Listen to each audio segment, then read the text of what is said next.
Skye, everybody! Why are you guys not appearing? There you are. Hello, Skye. How is everyone? How does audio sound? I hope everything's not too loud. Wait, I just realized the music a little loud for myself. There we go. Hello, Skye. Welcome to today's workshop. Totally not a sweatshop, but a workshop, yes. Anyway, audio good? Good to hear that. And yes, thank you. The hat is mandatory because these are our thinking caps for today. And trust me, your brain's probably gonna hurt. Heckin' knowledge. Yeah, we will be feasting upon knowledge today. Turned into a Metar from Mega Man. Oh, those, yeah, those little guys. Yeah, brain can't hurt if we don't. Thinking with construction. Yeah, there's gonna be a lot of construction and deconstruction today regarding a lot of different concepts. So today we will be focusing on how do you say? I did say concepts regarding Live2D cubism, but this is like the thought process that goes into making a model and things to consider when making a Live2D model. Yeah, they're called metars, huh? My two brain cells will work hard today. Alright, I will make sure that I try to break it down as well as I can. It's been a while since I've had to explain Live2D to anybody, so I'll do my best. Aside from the concepts and stuff, what else was I gonna talk about? There was something else I was supposed to mention to you guys.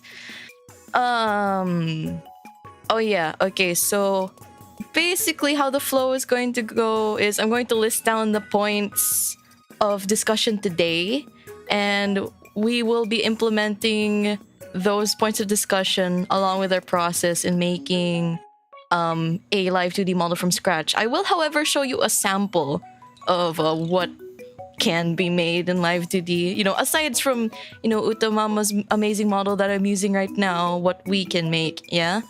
Fundamental concept, make peaches but thick. Speaking of peachy, would you guys like to see the model first itself before I break things down for you? Actually, no, I think it would be good to list down our goals for today. Yeah. Okay, so before we do get into those points, before anybody says, my immersion, no, my anime girls are just bits and pieces of things on the screen, please be wary that you are delving into the production and what goes into making these anime girls and boys and animals and everything else outside and in between move on your screen. So yeah, prepare to have your immersion broken. We do a little tomfoolery here, yes. Okay, so we can't wait to rip Skye apart. I mean, in a way, yeah. Anyway, let's move on to the other screen so I can show you stuff. Whee! Alright. Welcome, new students, to today's stream. Yeah, I hope I'll be able to teach you lots of different things. Okay, let me just get rid of the welcoming message on the board. Don't worry about it too much. It's okay. If there's anything you're worried about, you will be putting a lot of blood, sweat, and tears into making a Live2D model. So that's just a bit of a taste of what's going to happen. Okay, so first we're going to have our introduction, right? Our intro into the thing. So let's talk about what is Live2D, specifically, I guess, cubism, right? Okay, so we'll be talking about the software itself, and then let's see, I guess we should go into what constitutes a model, I suppose, or something. Oh, Jervy, thank you so much for the membership notice. Night's ready. Opening of 2 months membership attack. Teacher, can I go to the bathroom? Yes, you may take potty breaks. You will be able to review the lesson afterwards. I mean, all creative work requires blood, sweat, and tears, TBH. Yeah, we know about the blood spilling that happens on a computer monitor in an office chair. Oh my god. Actually, what was I gonna say? The concepts, right? How am I supposed to break this down? I actually didn't really prepare that much for this today. Okay, let's go hop into like a sample of a Live2D model. And then we break down the Live2D model. So we'll only break it down a little bit. So we'll be using Peachy as our sample here. Okay, so since I rigged and drew the model for Peachy, I'll give you guys an idea of what it's like to work on it. Okay, so that's our intro, and then once we start breaking down the Live2D model, that'll be going into part 2. So that's going to be the art phase, I suppose. So art phase, because this is where everything begins. This is where you know, your parts are made before they start moving. So art phase, I guess things to consider. Yeah, things to consider for making a model. And then followed after that is, I guess, the general workflow. And I guess, like, with these two things combined, how do you say, things you can or should and should not do when making a model, or things to make it easier for yourself. I don't know, but basically art. I'll just explain while I go, okay? I'll just explain while I go.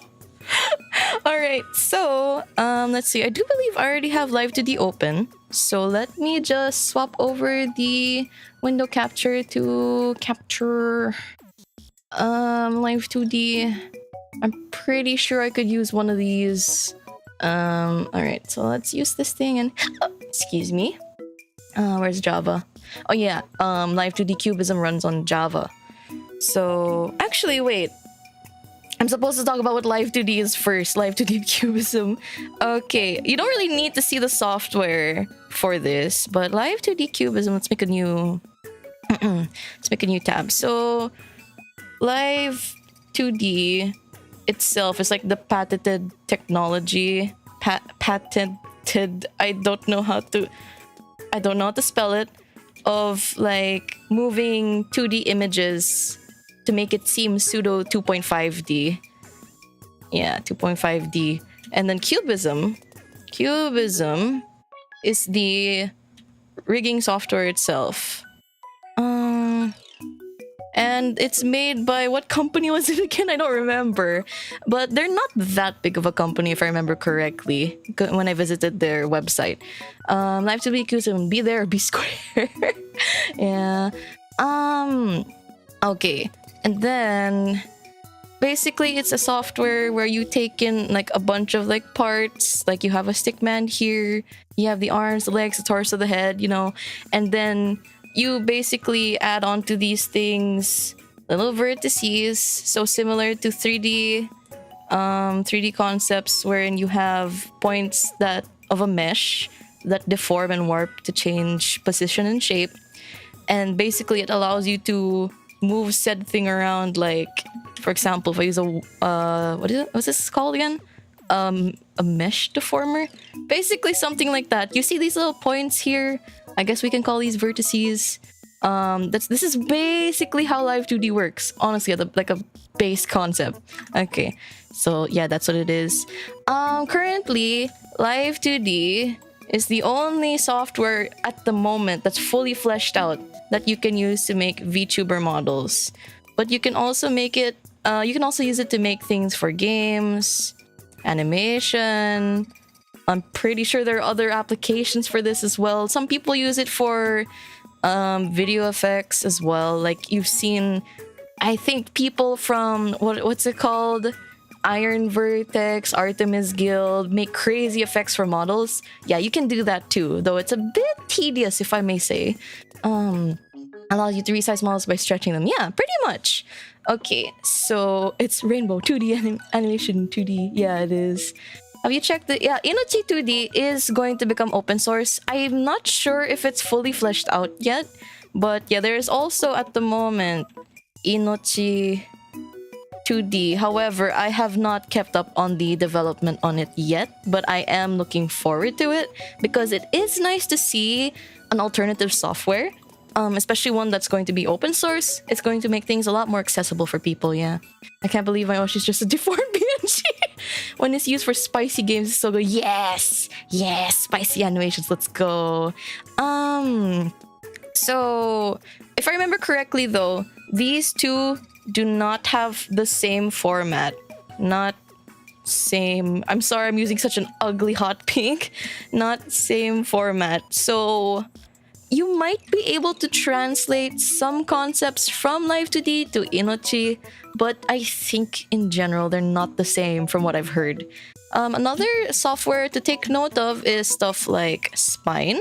Spine is mainly used for games, and it can output a file that can be used in tandem with coding in like, I don't know, Unity or something, in order to make models that are like, you can call values and stuff like that in order to make the model animations react to certain events in a game. So that's what Spine does, but it does not, however, work with VTubing, unfortunately. So that doesn't work. Yeah. I'm pretty sure you could make your own like homegrown software coded in Unity or something to translate image data from a webcam into a VTuber model, but that's like, bruh. That's like, bruh. You know, we already have a lot of really good software out there to do that work for you, but unless you really want to go all the way and make a new software for people to use or just for yourself, then by all means go ahead.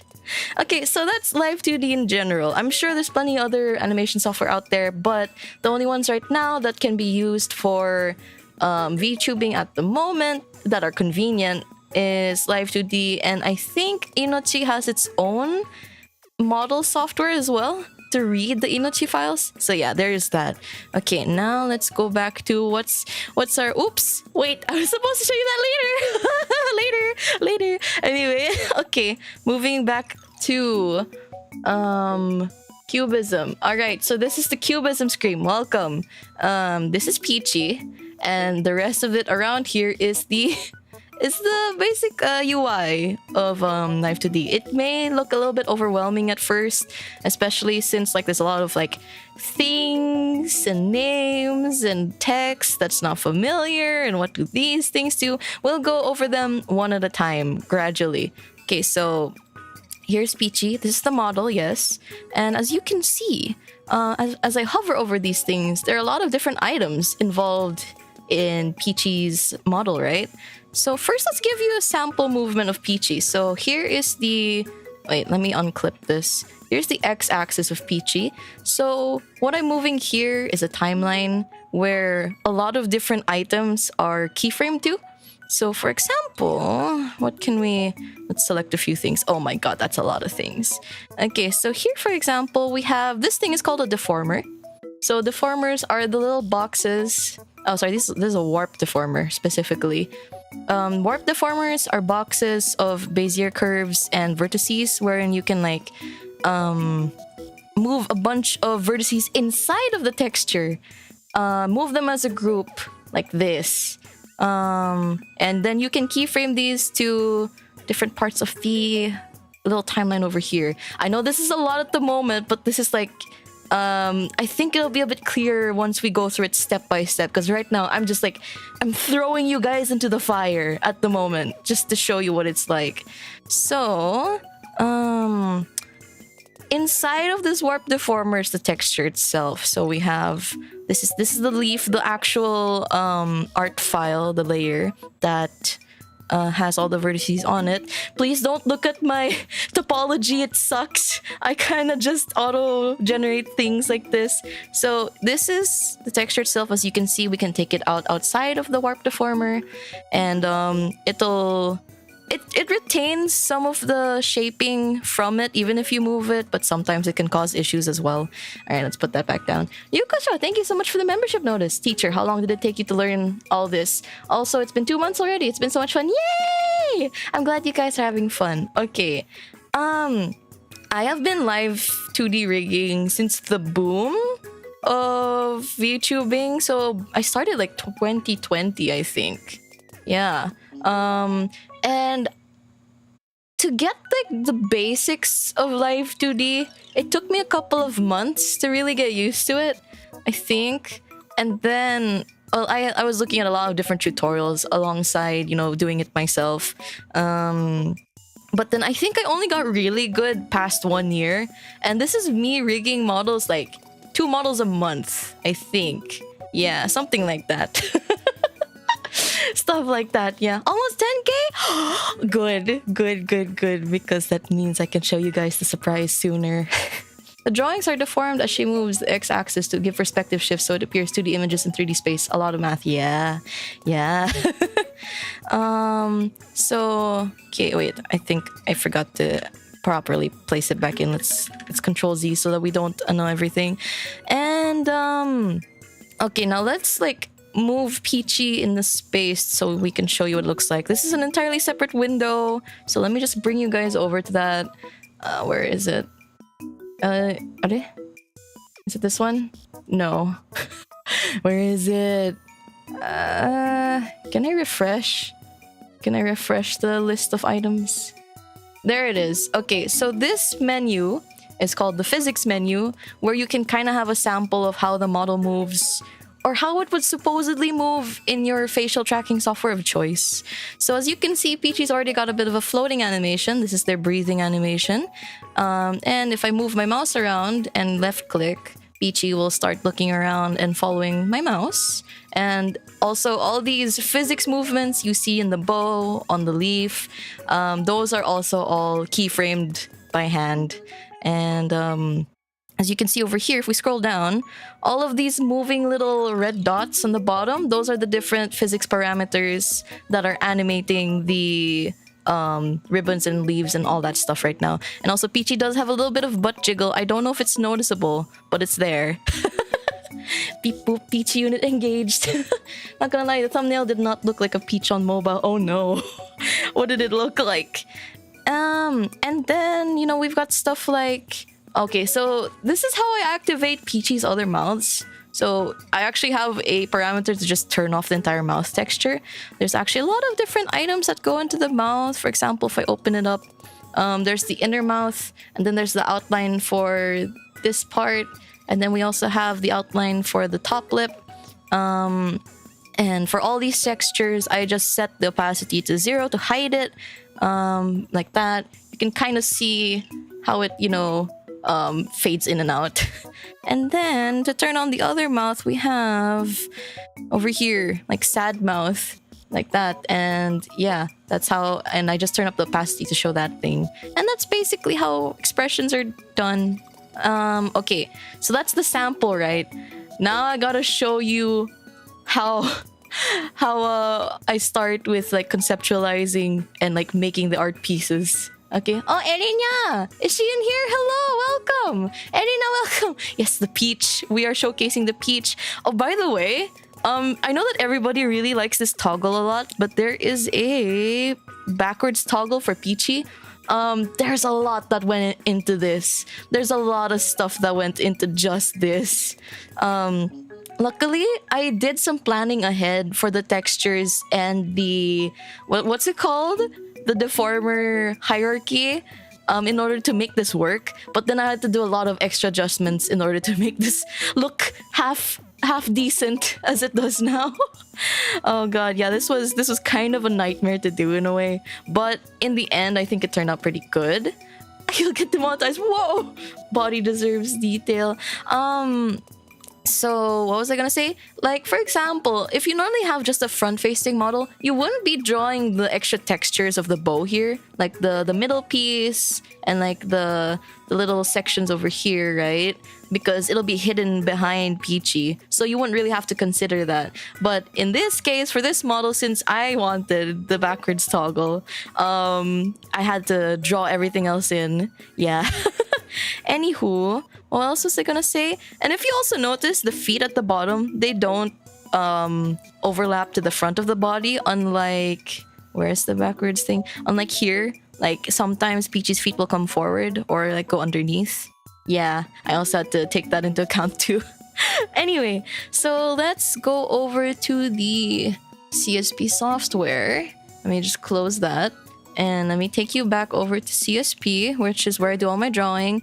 And this is all of the textures of Peachy laid out in one PSD file. So as you can see, we've got lots of different parts that are all separate layers, things like that. And here, let me break apart. Okay, as you can see here, let me move all this stuff around. Peachy's mouth, right? So this is Peachy's lower lip. This is the outline of the lower lip. This is the top lip. And this is the top lip outline. And the inner mouth texture, I decided to just keep it as one whole piece because I didn't really want a in-depth mouth. So I didn't really feel the need to add it. And as you can also see, majority of it is on just one side, right? Like there's no other mirrored piece here of the ribbon, like over here, for example. I normally do draw it with, whatchamacallit? Wait, let me turn all of these things off. I normally do draw everything with a mirror, what's it called? A mirror. Hang on, there's so many layers in here. Wait, give me a sec. Oh my god, you guys can't see it, but I'm turning off so many layers.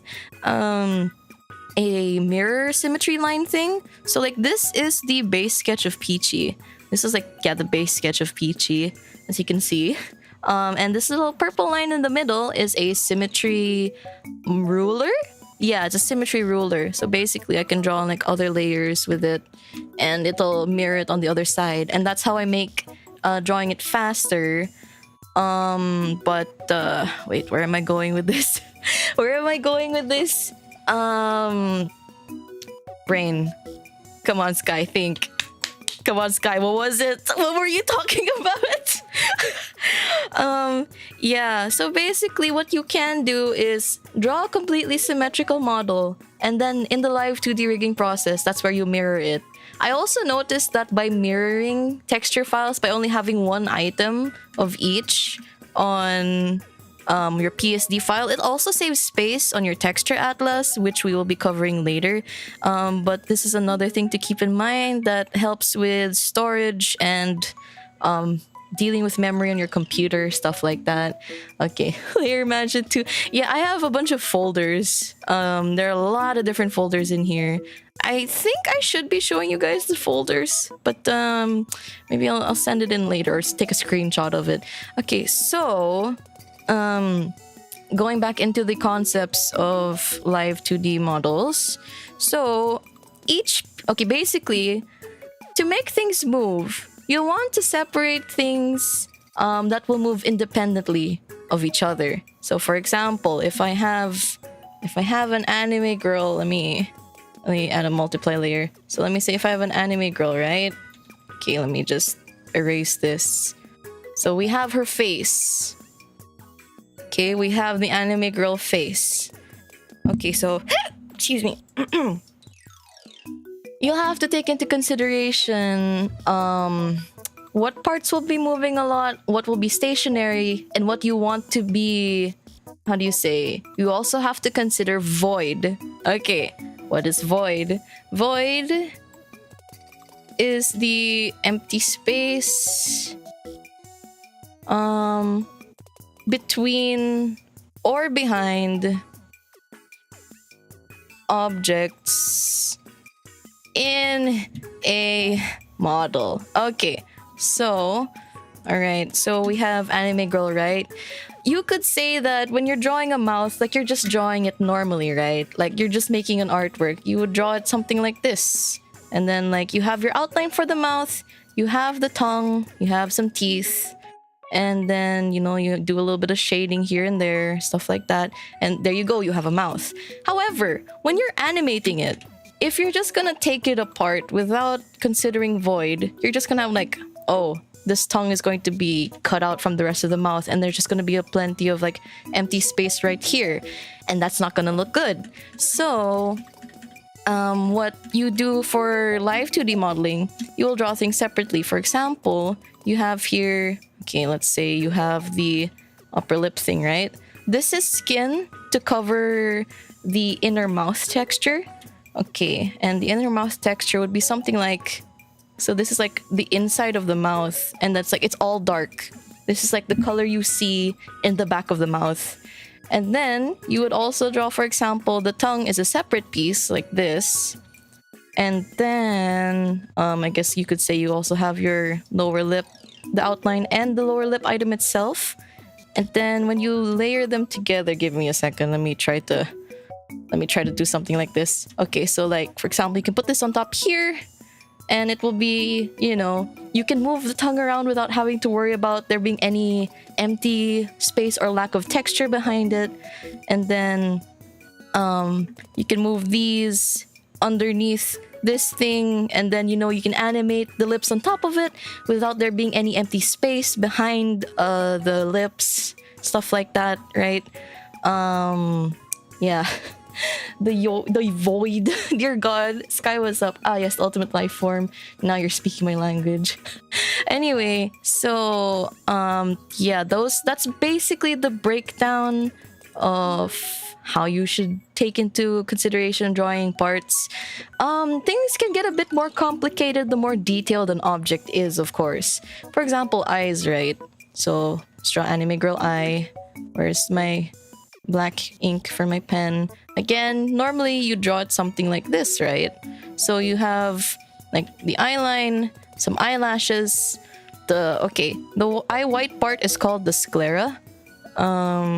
And then here in the middle, this is the iris. And then over here is the eye highlight. So normally you just draw them all in one line art layer and then color them on separate layers, right? In the case of Live2D, you'd want to separate it like, okay, so this is like the main eye line. So like this is the main eye line that you will use for blinking. And then to make sure that the shape deforms properly, because if you have sharp edges like this thing over here, it will cause the shape to not be able to bend very well. So normally you also separate I call this the eye fang, into a separate part over here. And then the iris itself would also be a separate part. And then your eye highlights will also be a separate part. And sometimes the iris as well is like a separate part. So let's just say you like move it here, move this here. And then eyelashes as well are normally separate items as well. Because again, if you have it attached here, you won't be able to deform it outside of the object that it's connected to. Because it's all just one big chunk, right? Okay, Black Square, where is Kilia? Kilia, where are you?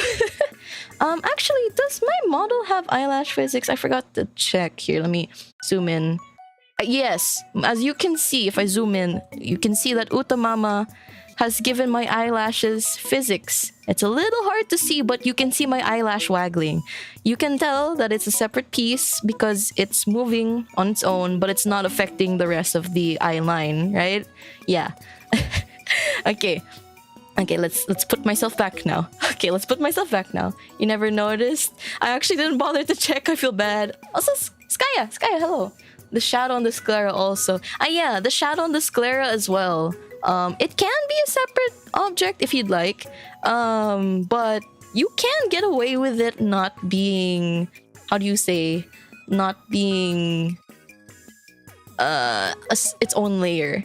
Okay, by the way, I did mention you draw everything separately like this, right? Okay, but that doesn't mean you have to pull them apart and draw them like this. Let's close Peachy for now, okay?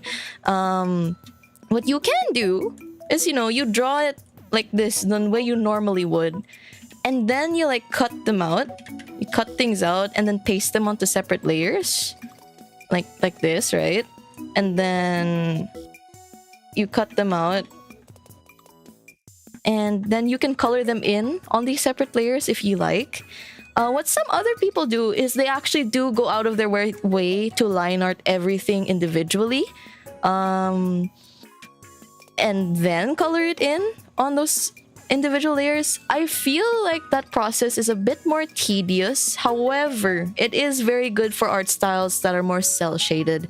Things like this, cutting it out and separating it by layer and then like color correcting it and like painting over it later on is good for art styles that are a bit more painterly.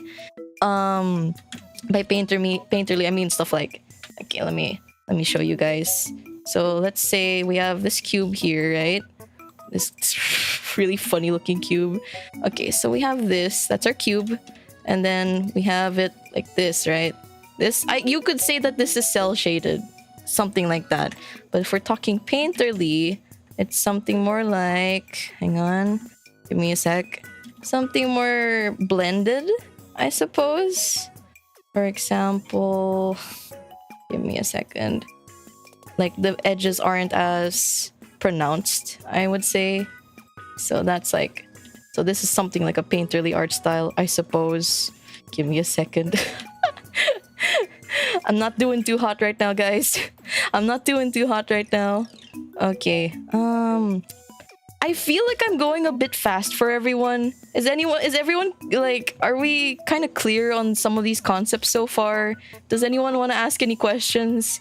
Does anyone want me to like slow down or re-explain something? Please feel free to ask, because I am more than happy to explain, because I know that I can like info dump on people quite easily. It's a bad habit of mine. I'm good on the pace. All good here. Default cube, my beloved. They would be separate components. Makes me wonder if animators use this kind of workflow.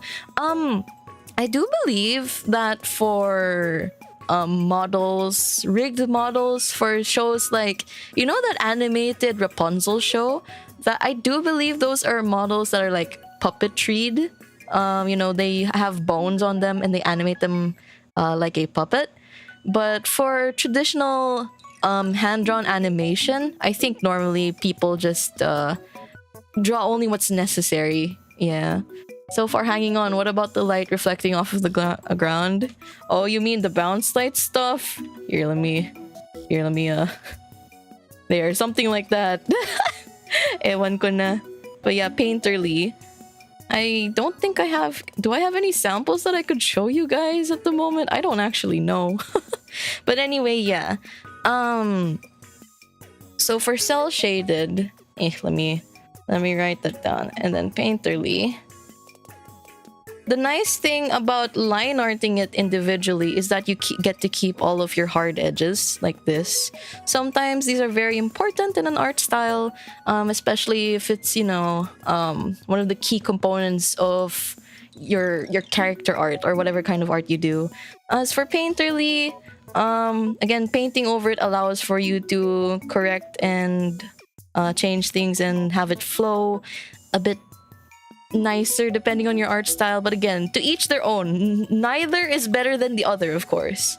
I think what's most important is that you experiment with your Live2D art process and figure out what works best for you, because that's very important. Okay. We've been talking about a lot of body parts, and I think we should just focus on body parts for now. But this concept of separating things into layers can also be done to things like, for example, if I were to draw a skylight, right? Okay, let's just draw a very simple skylight like this. Okay? There we go.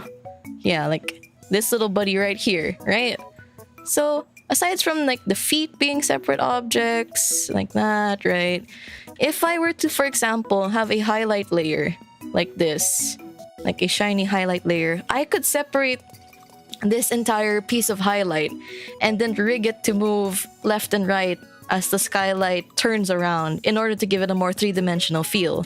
I could also do that with a shadow layer, like for example over here, and then separate it into its own part and then also rig it to move along the body of Pringy Helm if I wanted to go for more 3D-like feel. But take note, the more separations you have, the more things you're gonna have to rig most of the time anyway. So you'll want to also like think about how much workload you're willing to take on, especially if it's your first model. If it's your first model, start with something simple. Like, I don't know, you have a base face, you have a line eye, and then you have like a mouth that has like, I don't know, like 1 or 2 textures. Just start with a bowling ball. Yeah. Finding balance is very difficult, especially if you're starting out. But like I think it's good to experiment. If you find that you've made something that is more you've bitten off more than you can chew, It's okay. You can take a step back, and honestly, to solve your problem, you can merge layers together. Like, you could, like, for example, these highlight and shadow layers, you can just merge them onto the base texture of the body of the skylight, and then you won't have to think about it anymore. Yeah. So, okay. Where were we? Aside from all of this, what's next? So we already broken down the Live2D model. Things to consider. I think we've talked about, what have we talked about so far? So we've talked about symmetry. Let's symmetry. I can't write. Okay, let's talk about asymmetrical models. Okay, so just because a lot of VTuber models are symmetrical here, for example, myself, right? As you can see, my left and right silhouette is generally the same. The only thing that's asymmetrical here are things like I have a glove on my left hand, and then the cloth hanging down from my waist in the back is not symmetrical. What else is asymmetrical about my design? Not much else, but there are models that can be rigged asymmetrically. For example, if you're all familiar with Shigure Uemama sensei, she had her model at like a 3/4 angle like this, right? Like it was facing to the side like that. Actually, wait, I want to draw Uemama. I really, really like Uemama's art. Uemama. Mate. Give me a sec. I just want to draw Uemama. So she's kind of like this, I believe, and then like that, and then are? Sorry, this is like super scuffed, but I want to just show a general example. And then she has this little like loopy thingies too, and then like this. Something like that, right? And then what was that? Anyway, so it's like this. So a 3/4 model, yeah? The rigging of a 3/4 model will be significantly different, I would say, from a symmetrical model. Because one thing that Live2D takes advantage of is like symmetry tools. So symmetry tools allow you to, for example, okay, so you have like a base eye here, right? And this is your middle keyframe. Let me just add some line here in the middle. So for the symmetry tool, for example, if you want to rig it along this x-axis and the eye looks like this over here, and let me add some details to make it a bit more easy to read. And then over here it looks something like this. Sorry, yeah. Wait, that's not a good example. Not the eyes. Wait, sorry. Let me fix that. Okay, so you have anime head, right? So you have anime head like this, and then if you want it to face this way, you can rig it to face like that way, right? But if you want to save time on your work, what you can do is use the symmetry tool and basically mirror the position of the warp deformer to the other side, or even like I think it also works on the texture itself, I believe. But it uses it in relative position to the center of both the model and the deformer, I believe. So like the center of the mirroring will depend on the center of the deformer. So like if your deformer is slightly off like this, the mirroring is gonna look a little weird. Oh my god. Oh yeah, I love 3/4 models. Uis and Pans are amazingly done. Oh, is Pan's model 3/4 now? I actually haven't caught up with Pan the illustrator, right? She's got really, really nice art, yeah. Such perspective. Did you go to school for art? No. Well, kind of. Not exactly. Majority of my art learning is done individually on my own. But I went for a while to a sort of design school because I begged my parents to finally let me go to art school so I could like, you know, work on it. And they finally agreed. And then I transferred, but then COVID happened, and then like I wasn't able to continue. So yeah. So for a 3/4 model, you won't be able to take advantage of mirroring like that. Because as you can see, if we break down the model's head into something like this, it would be positioned something like this, at already pre-positioned at a 3/4 angle versus, you know, a front-facing angle like this. So mirroring it this way won't exactly look the same as if you were to move it the other way, right? Because if you were to move a 3/4 model further to, I guess, let's say for now, the left side, you could go as far as to rigging it to face like this, like fully towards the side like that if you wanted. Or, you know, just like push the perspective just a little bit more like that. Something like that, right? And mirroring it this way, or rather facing to our right, you'd probably have it face something more like either more front facing towards the viewer, or you could push it even further. I don't know, it really depends on you, honestly, and your art style.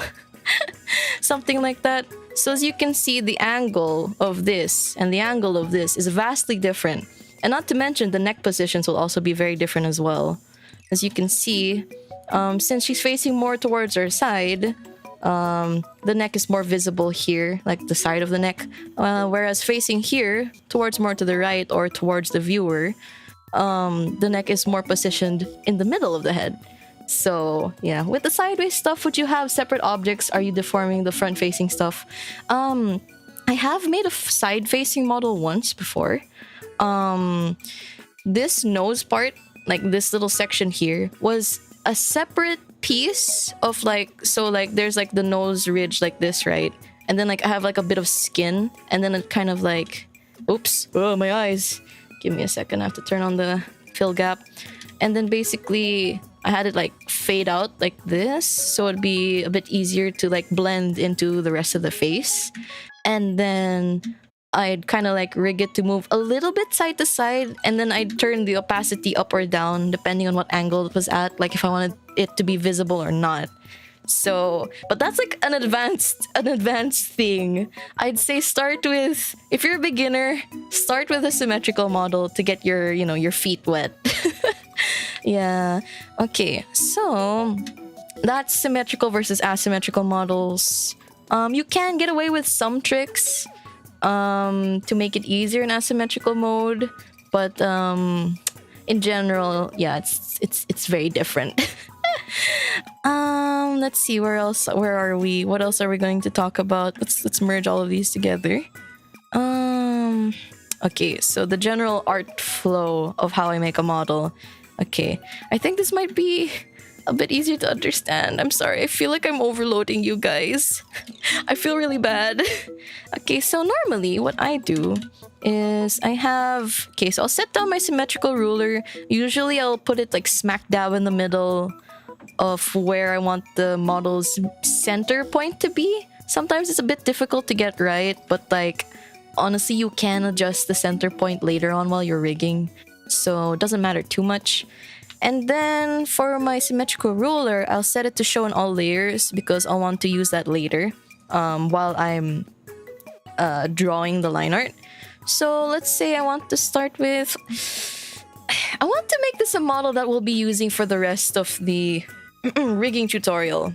I'm considering making a skylight, but I feel like in general, if you guys want to make a more humanoid avatar, it might make a bit more sense to make a humanoid avatar. What do you guys prefer? Would you guys prefer one of the skylight designs? Actually, no, let's start with like Pringy Helm. Pringy Helm or general anime head? What do you think would be more useful? Chibi Shinryu? Mr. Orc? Oh my god. I will give you my face for reference for how overloaded I am. Moai anime? Good old Pringle Helm? A brick avatar? So yeah, Pringle. I'm interested in Pringle Helm. Pork chop, take it or leave it. A simple Stephanie? Let's see. Let's do... like... I'm really thinking about it because now that I'm thinking about it, I feel like Pringle Helm might be a little advanced, judging by... Like, I'm already breaking down the model in my head as to, like, how the parts will be separated. Yeah, let's start with an anime head. Humans are tough to draw for beginners. That is true. However... we're not just drawing here. We're not just taking drawing into consideration. We're also taking into consideration the rigging phase, which, yeah, I do think it might be a bit more difficult if it were a skylight. A sword? We can't exactly showcase that many functions with a sword. I mean, we can, but this workshop is also focused on teaching you guys about VTuber Live2D rigging. Yeah. I can draw mecha and dinosaurs, but not people. People are indeed hard to draw. Yeah. But you don't necessarily have to draw only people. Yeah. Simplified skylight. I guess. You know what? Sure. Sure. Why not? Okay. So, wait. One thing before we do this. Do I need to know how to draw to do Live2D rigging? The short answer is no. No, you don't need to know how to draw. Okay, let me just put here. Drawing does not equal Live2D. You don't need to know how to draw in order to do Live2D rigging. Honestly, you really don't. You can work together with an artist who draws the thing for you, right? You know, your big old anime girl Tibbies, and then you can have them send over the PSD to you, and you can like do the you know, animation of the Live2D model, right? You don't need to know how to draw. You really don't. Okay. However, having knowledge on art is a very big plus when doing Live2D rigging, because you will have to take into account things like facial perspective, like I was drawing earlier, right? You know, stuff like this, moving like down like that, and then moving over here. You can go off of reference images. Like, you can also have the artist send you, you know, reference images of how they want the characters' face angles to be. And I think there is a function there to like have an onion layer or like a lower opacity layer so that you can like squish and stretch the parts to fit your reference image. But in general, it does help if you have anatomical knowledge and how things look at different angles. I like how she breaks down into things we can understand. I hope I'm breaking it down well enough. I really hope so. So this is the tutorial to become fathers. Yeah, Live2D mama or papa if you want to be. It you know, whatever role you want to take. And this is how the child is born. Yes, exactly. Of course, you can be like Mother Mary and have miraculous conception all by yourself if you become the art and Live2D parent, just like Uta Mama did. Technically, I am the art and Live2D mama of Peachy now. You're very easy to understand, Imo. Thank you. I'm glad. Yes, we understand big anime titty. What if I just rig a pair of like anime titties with eyes or something? Nah, that might get me demonetized. Anyway, bet. Skylight with titties. Skye is Jesus and made a Jesus. Become a VTuber collab with your Oshi Prophet. Unless. Anyway, okay. So how are we going to break down a skylight into a simplified design? This is gonna be hard for me personally, because like, sure, we can have like, you know, the basic shape of a skylight, right? Maybe I won't include a bottom piece because I don't think the skylight will move that much.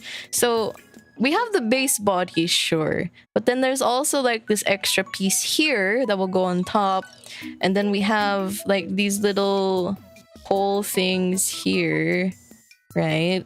And then this thing that goes over it, and then like this is probably going to be one piece here down the middle, and then this little line here might be its own separate piece, and then this thing here on the sides, probably either one long strip or I'll break them down into two parts. And then we have the shoes. The shoes, they're their own thing. We don't really have to think about that too much.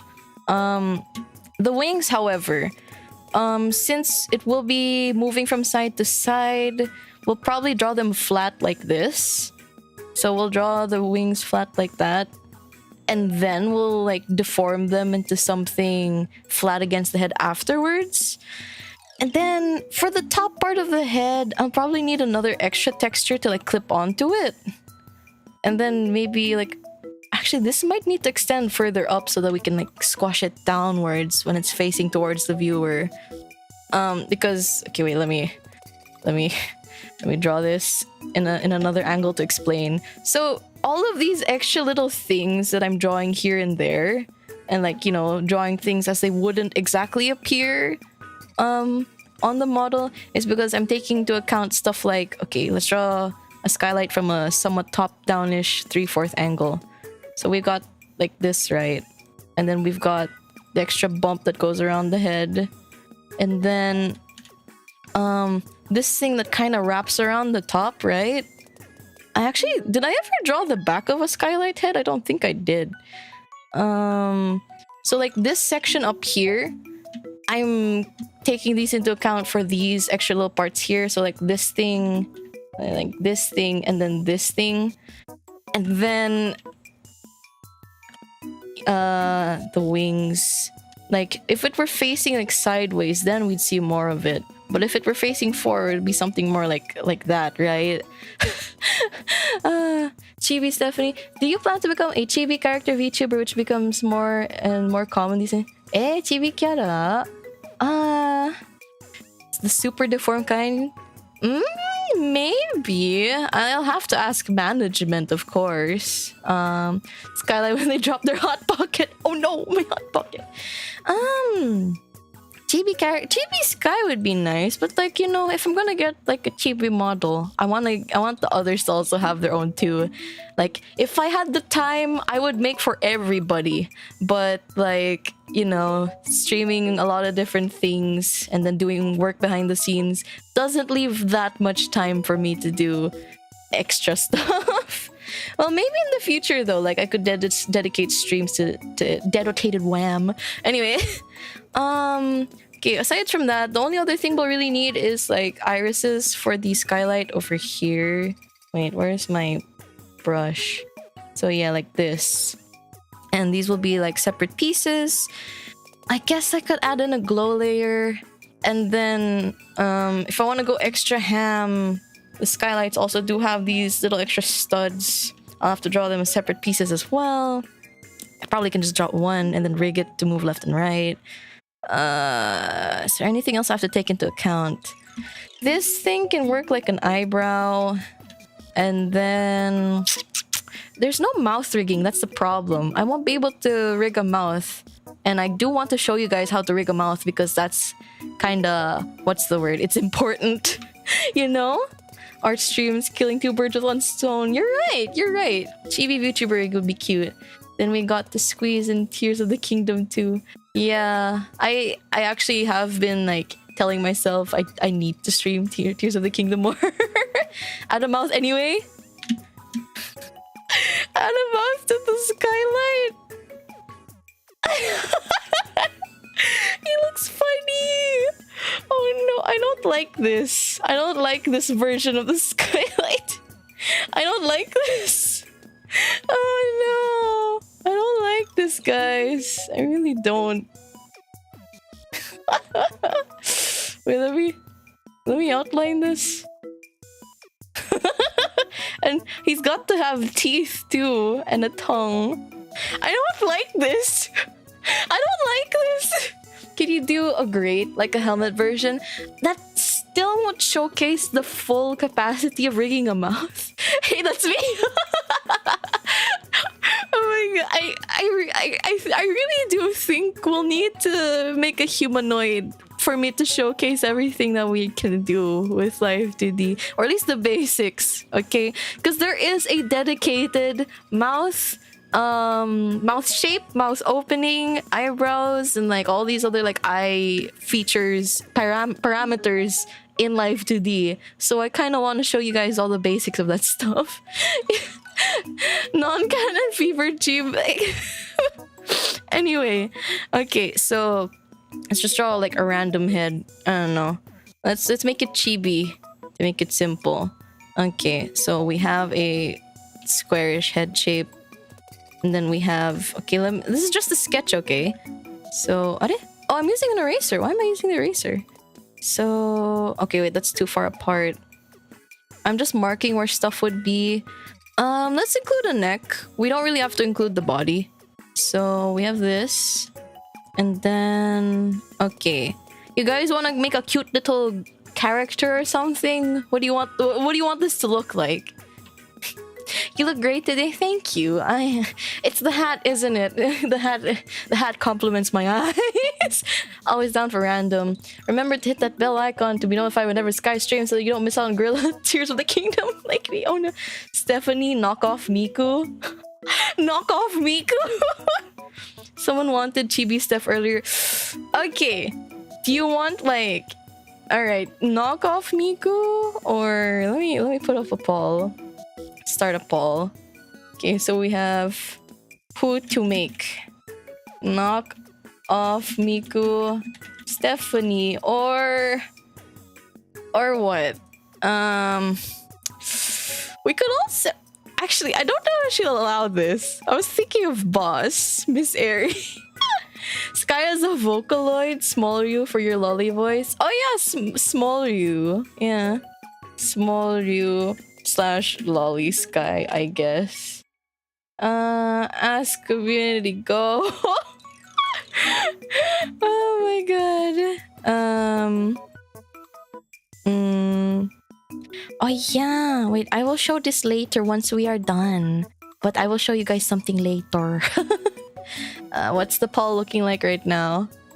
Oh my god. Okay, we've got 17 votes. Does anyone else want to add anything in? Does anyone want to add anything in? Anyone? 23 votes. Would you like to vote some more?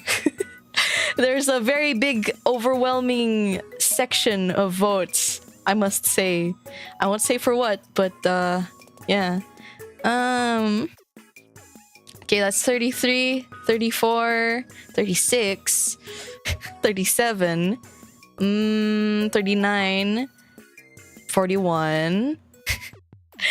Okay, I will end the poll in about 10 seconds, so I'll just keep an eye on it. Alright, so T minus 10, 9, 8, 7, 6, 5, 4, 3, 2, and 1. Okay, ending poll. I am surprised there is a big amount of votes for Small Ryu. For Small Ryu. So baby Skye. Okay, you know what? Fair. Sure, why not? If that's the case, you know what? Why don't we just add like a very simple like half body, something like this. And then, I don't know, I can have her holding something. She doesn't have to move her body. She can just like look left and right or something. Maybe she can be holding like a book. I don't know, or a plush toy. A skylight! Wait, that's perfect. Wait. Okay, don't mind this. I mean, this is just me being self-indulgent. This is just me being self-indulgent, okay? So... this will be like static in the middle. This will just be static in the middle. But we'll only be focusing on like the face, mainly. So yeah. Why does he look like if he has a mustache? Okay, there we go. So, Small Ryu, right? So, I'm just making like the base shapes for it. And does Small Ryu have like smaller hair pigtails? Would it be something like this? Like that. That looks a bit too much like Oi Mama now that I think about it. Okay, let me also just like make the eye stuff. Oh, she's so baby. She's very baby. Baby small Ryu. And small mouth. Oh, small and cute. Very cute. Wholesome baby Skye. Not Blahai. Wait, I really do want to give her Blahai. Wait, oh no. I do want to make Blahai. What should we do? I guess I'll host another poll. Because Blahai would be cute. Okay. Start a poll. Blahai or Skylight? Baby Skye is hugging. Alright, feel free to vote. Feel free to vote. Which one do you think would be a better choice? The poll is up now. Oh. Oh. Oh. Oh. Oh man, it's interesting. This poll is interesting. I'm having fun watching it go. Alright. Okay, while that's happening, what are you guys saying in chat? Now we can't see how to rig Booba. I wasn't really gonna show you how to rig Booba in the first place. I thought Steph Thirst would pull through. I thought so too, not gonna lie. Yeah. Thought I wished Mr. Orc was on the poll. Voting Blahai because no idea what that is. Blahai is the IKEA shark. I probably should have written down IKEA shark instead. Teaches how to make toggles to swap the thing shields. Yeah, sure, I can do that. Yeah. Okay, let's see what's going on with the poll right now. And okay, we've got 50 votes. That's a lot already. So I'm gonna end the poll in 5 seconds. 5, 4, 3, 2, 1. Okay, there we go. Okay, so poll has been ended. You guys, Skylight has won out. So okay, we can have the Skylight. And okay, now let me just like sketch out the rest of it. I guess, do I just want her to have like little loops like this, and then maybe like a little ribbon? Oh no, she's cute. Help! Wait, she's so baby. Oh my god, wait. Oh no. Okay, so now I have to draw, because my hair is not exactly, my bangs are not symmetrical. So let me just draw like the back of the hair first, like that. And then I have a special brush here that does not get mirrored when I draw on a mirrored layer. So I alternate between these kinds of brushes to make it easier for me to draw asymmetrical parts. Okay, so we have this. Okay. Oh my god, wait. She's so baby. Oh no. Okay. Then we have that. I do have like parts of my hair that like flow outwards. Okay. Okay, there are some interesting cases here. Because as you can see here on the model, there are these little parts here, right? I'll also show you how to separate these as well when we get to it. Okay, and then I also have like parts of my hair that flow inward like that. Like this. Actually, I think I can make this point mirrored like that. Right? And then have her poofy hair things come through there. I think I can move out the... whatchamacallit?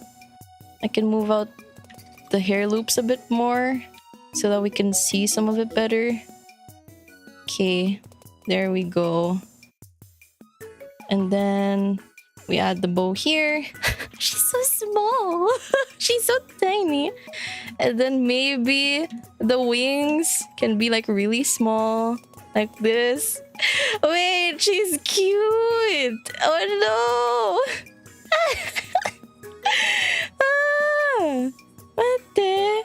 Mate. Oh no. Oh no, my heart. Oh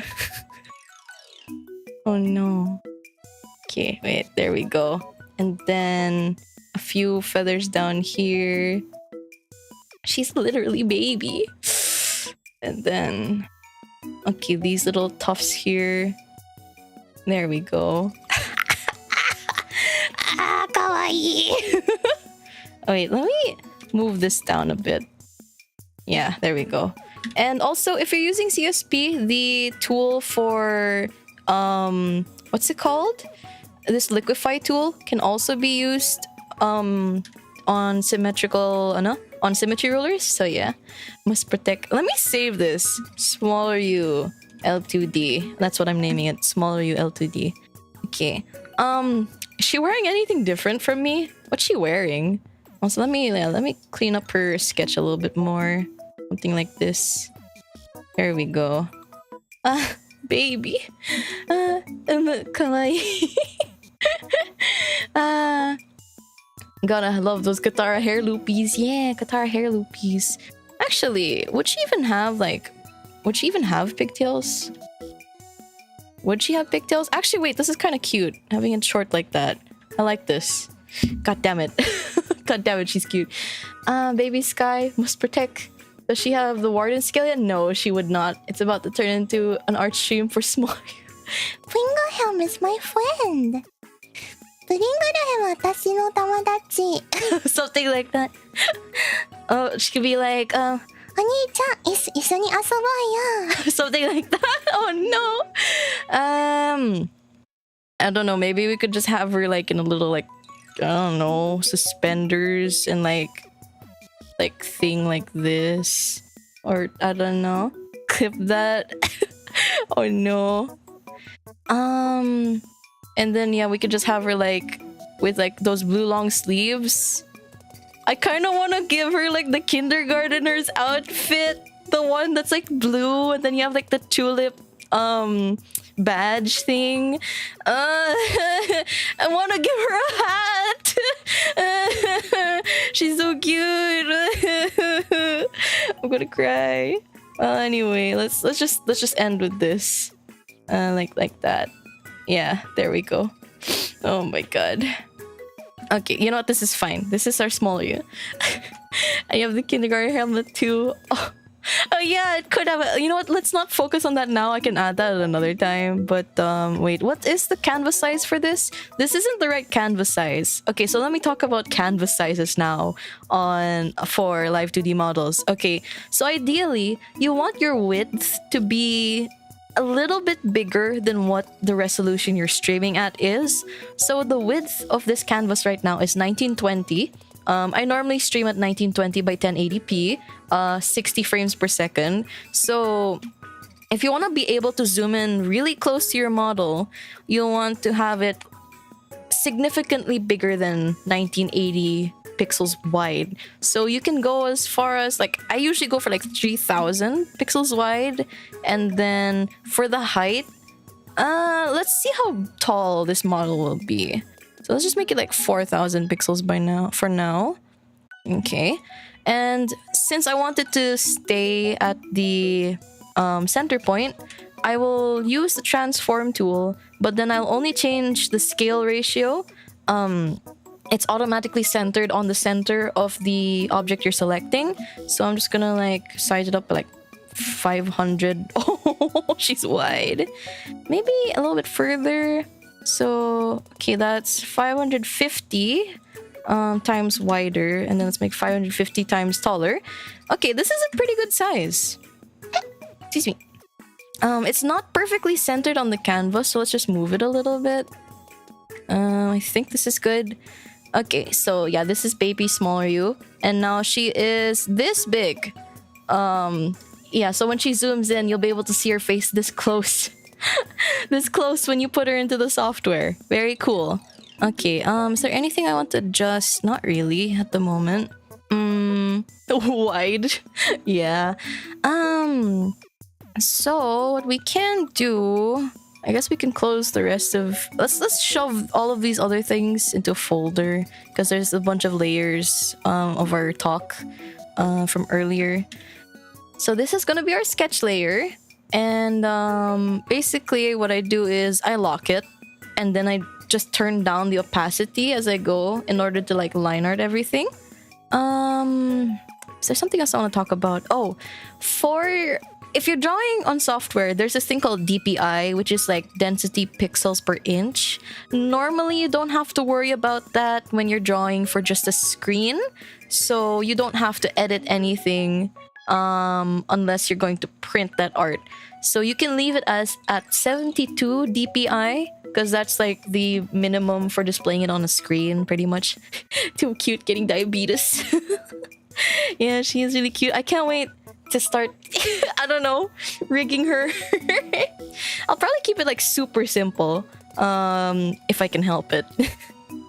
Anyway, let's see. Let's turn on the opacity some more. Let me talk about how I go about line arting things. Okay, so generally, I draw stuff like the body. So like this thing here. Sorry, like the body like that in one piece, and then I cut it up afterwards.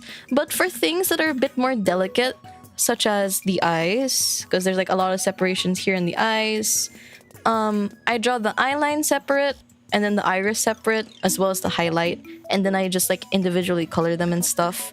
And then I also draw bangs separately. So this whole thing up here, so this, and then this, and then also as it separates into this and this. So I will draw this as one piece, and then I'll also shade and color it as one piece. Because it makes the workflow a bit smoother and the coloring a bit more uniform if they're all in one layer for me. And then when I'm done shading everything, I cut it up into pieces. So like I cut this out, I'll cut this section out, and then I'll cut this section out, and then I'll cut this section out, and then this section out, and also I'll cut these out individually so that I can clean them up later and it'll still be somewhat seamless, because sometimes I have difficulty with joining colors together, especially if it's not in the same layer, and especially if you want to make like adjustments, it can be a bit difficult. So yeah, the way he holds the viewer's head is psychopathic. But it doesn't matter because little Skye is cute. そうだね。これはリスナーさんの頭ですよね。そうだった。Yeah, this is the viewer's head, the skylight. It does look a little bit psychopathic in a way, but you're right. 可愛いから大丈夫. She's cute, so it's fine. Yeah, it should be fine. It should be fine. Okay, so normally, even when I'm drawing, I usually start with the eyes anyway. So we can begin with line arting the eyes. We don't have to get everything done, by the way, today. I'll try to, because, you know, the next Skye Station should be this, you know, Live2D related. So we'll see how it goes, you know. Okay, so let's use a bigger brush here. And I will just draw the outline of the eyes. Okay, so this is going to be... Are? Wait, it's not mirrored. You technically don't have to draw it mirrored, but I just like to do so that I can make sure that everything looks good from both sides, so that I don't have to flip the canvas. And also that it looks good lined up next to each other, because there may be times where it looks a little funny when you draw things next to each other, and then when you mirror it, it looks like really weird. It happens at times, so yeah, it's better to just have most of it mirrored already, like this. And also, it makes it convenient because you can, like, if you're drawing at a certain angle that feels weird while drawing a Live2D model, you can just flip over to the other side, or rather than flip, move on over to the other side, and it should be okay. Yeah, like here I'm drawing on the left, and then sometimes here I'm drawing on the right. Okay, let's see. Do I want to follow the shape a bit more on the top? I could. But honestly, this looks good enough to me already. So we'll end it here, this line. Okay, so this is one layer. This is I'm going to name this as top eyeline. Okay, and then I'm going to lower the opacity of this a bit. I'm going to make a layer underneath it, and then I'm going to name it as eye fang. So this is going to be the part that goes down into like the lower part of the eye. So it's going to be something like this. And I'm going to try my best to connect it together like that. And then... Okay, so that's the eye fang bit. Okay. And then if I turn up the opacity, there you go. It technically looks like it's one part, but it's actually two separate parts.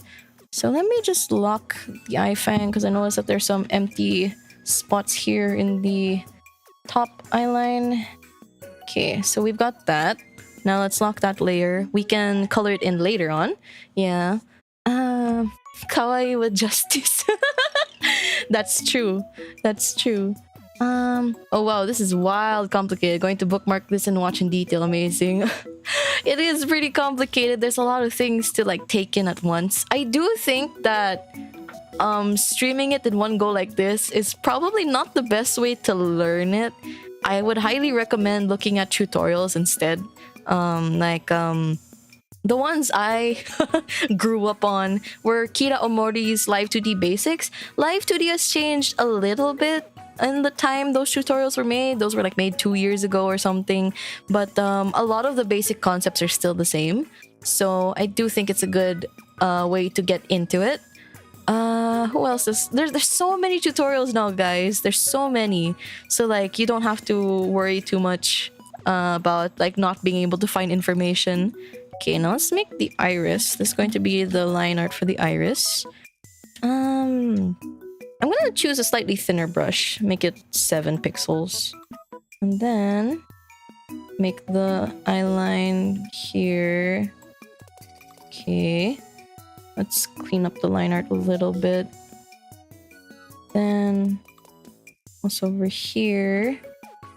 Okay, I'm just drawing like the basic outline for it for now. And then we can turn off the top layer so we can see the section of the line that is missing. Because again, this will be its own individual part. So almost every section of the iris will be seen when it moves around. Let me check the size and shape. Do I like that?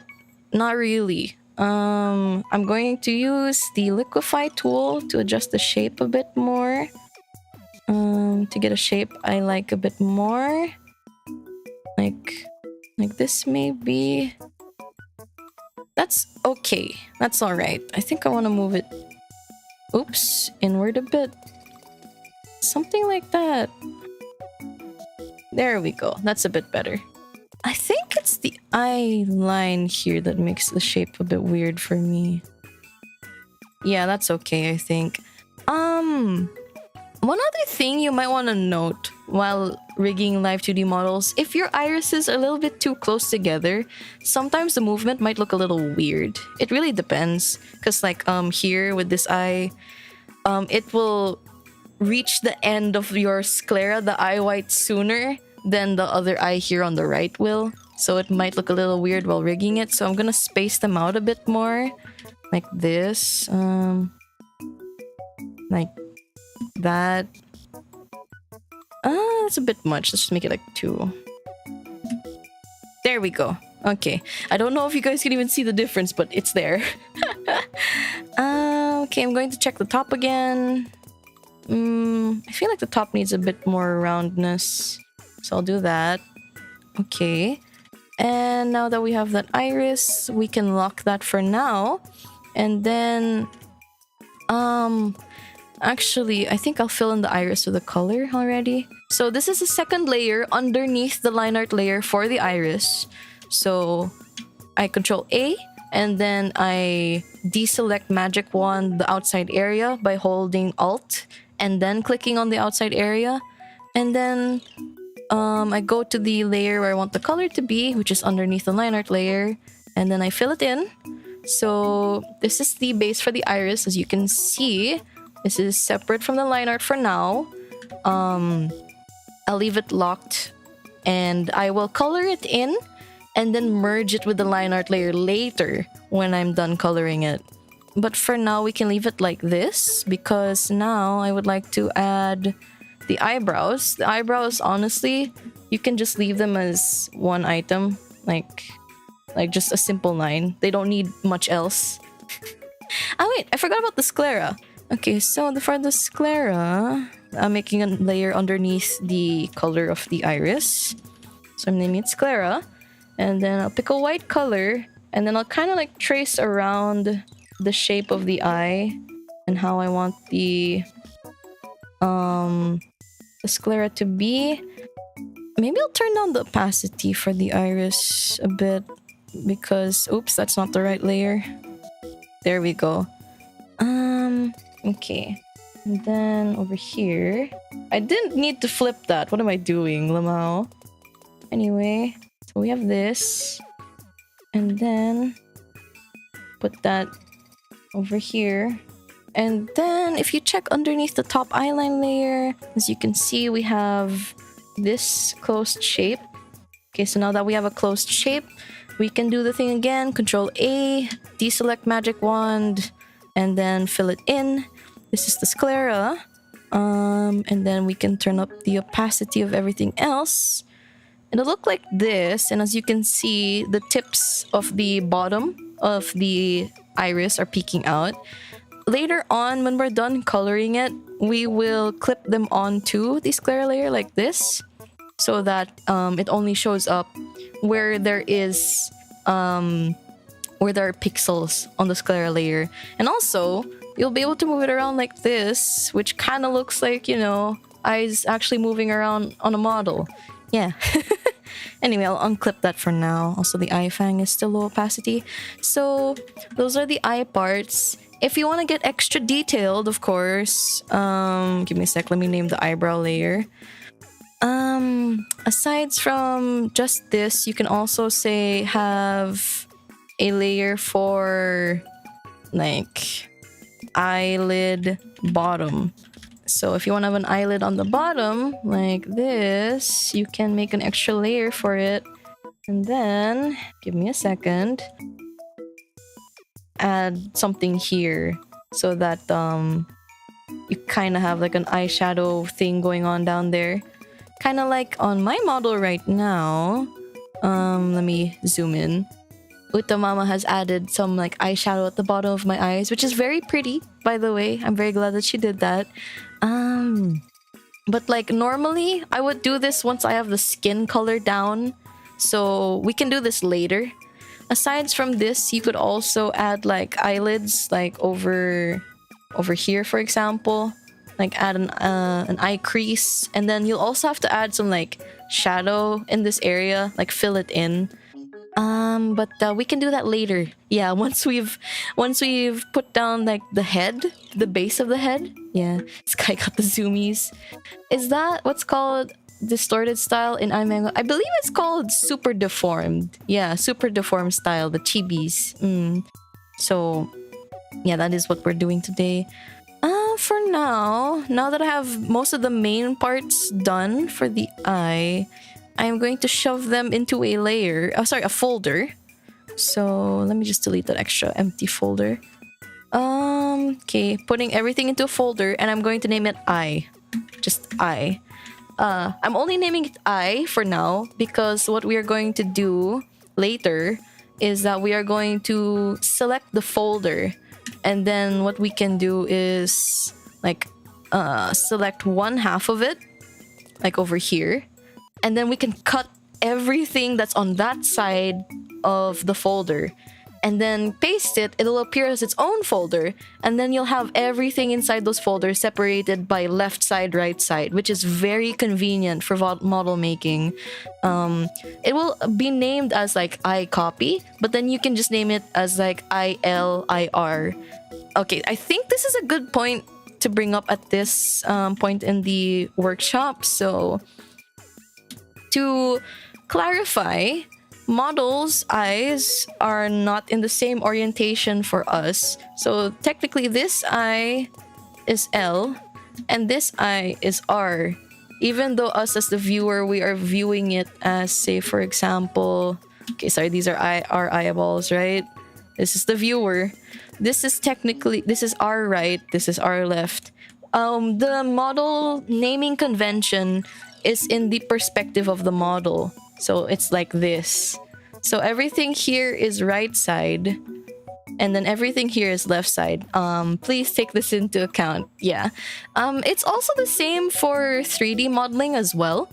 When I did a little bit of work in Blender and I was trying to figure out how to basically what's it called? The heat map for the bones. rigging the model mesh to the bones. I also noticed that everything on the model's right is, you know, right. Stuff like that. Yeah. Okay, so now let's undo all of that junk. Okay. And then let's bring up the thing again. And now, okay, I'm going to put a layer underneath the eye layer. And now this is going to be the base for the head. So I'm not going to take into account the bangs, the hair, the stuff around it. So I'm just going to trace around the general head shape. Let me use a slightly thicker brush. Ah, crap. There we go. Okay, so we have this. And then... okay, so and then she has her little chin at the bottom. There we go. Okay. And then we can like trace the rest of the upwards point of the head over here. You can vaguely see the lines that I made here. You can vaguely see it, yeah. Okay. And then we don't have to follow it one to one. So we can just have the scalp basically go up to here. I'll clean up the lines a bit. Yeah, let's clean up the lines a bit. So we have this, right? And... phooey, whatever. Phooey, whatever. Okay, we put that here. So this is the general shape for the head. She's got a little egg head. Do I want to adjust it a little bit? No, I think I'm okay with this. So again, what I will do is Control A to select the whole canvas, pick the magic wand tool, Alt click on the outside of it, and to just get the selection for the inside part, and then fill it up with a skin tone color. Let's go with something like, well, I'm very pale, so maybe something like, let's not go too pale, a little bit darker. There we go. Yeah, something like that. So this is the base of the head. We can do some minor shading on the head, but some things to take into account. Blush should be its own separate layer. Because, okay, let me bring up my model again.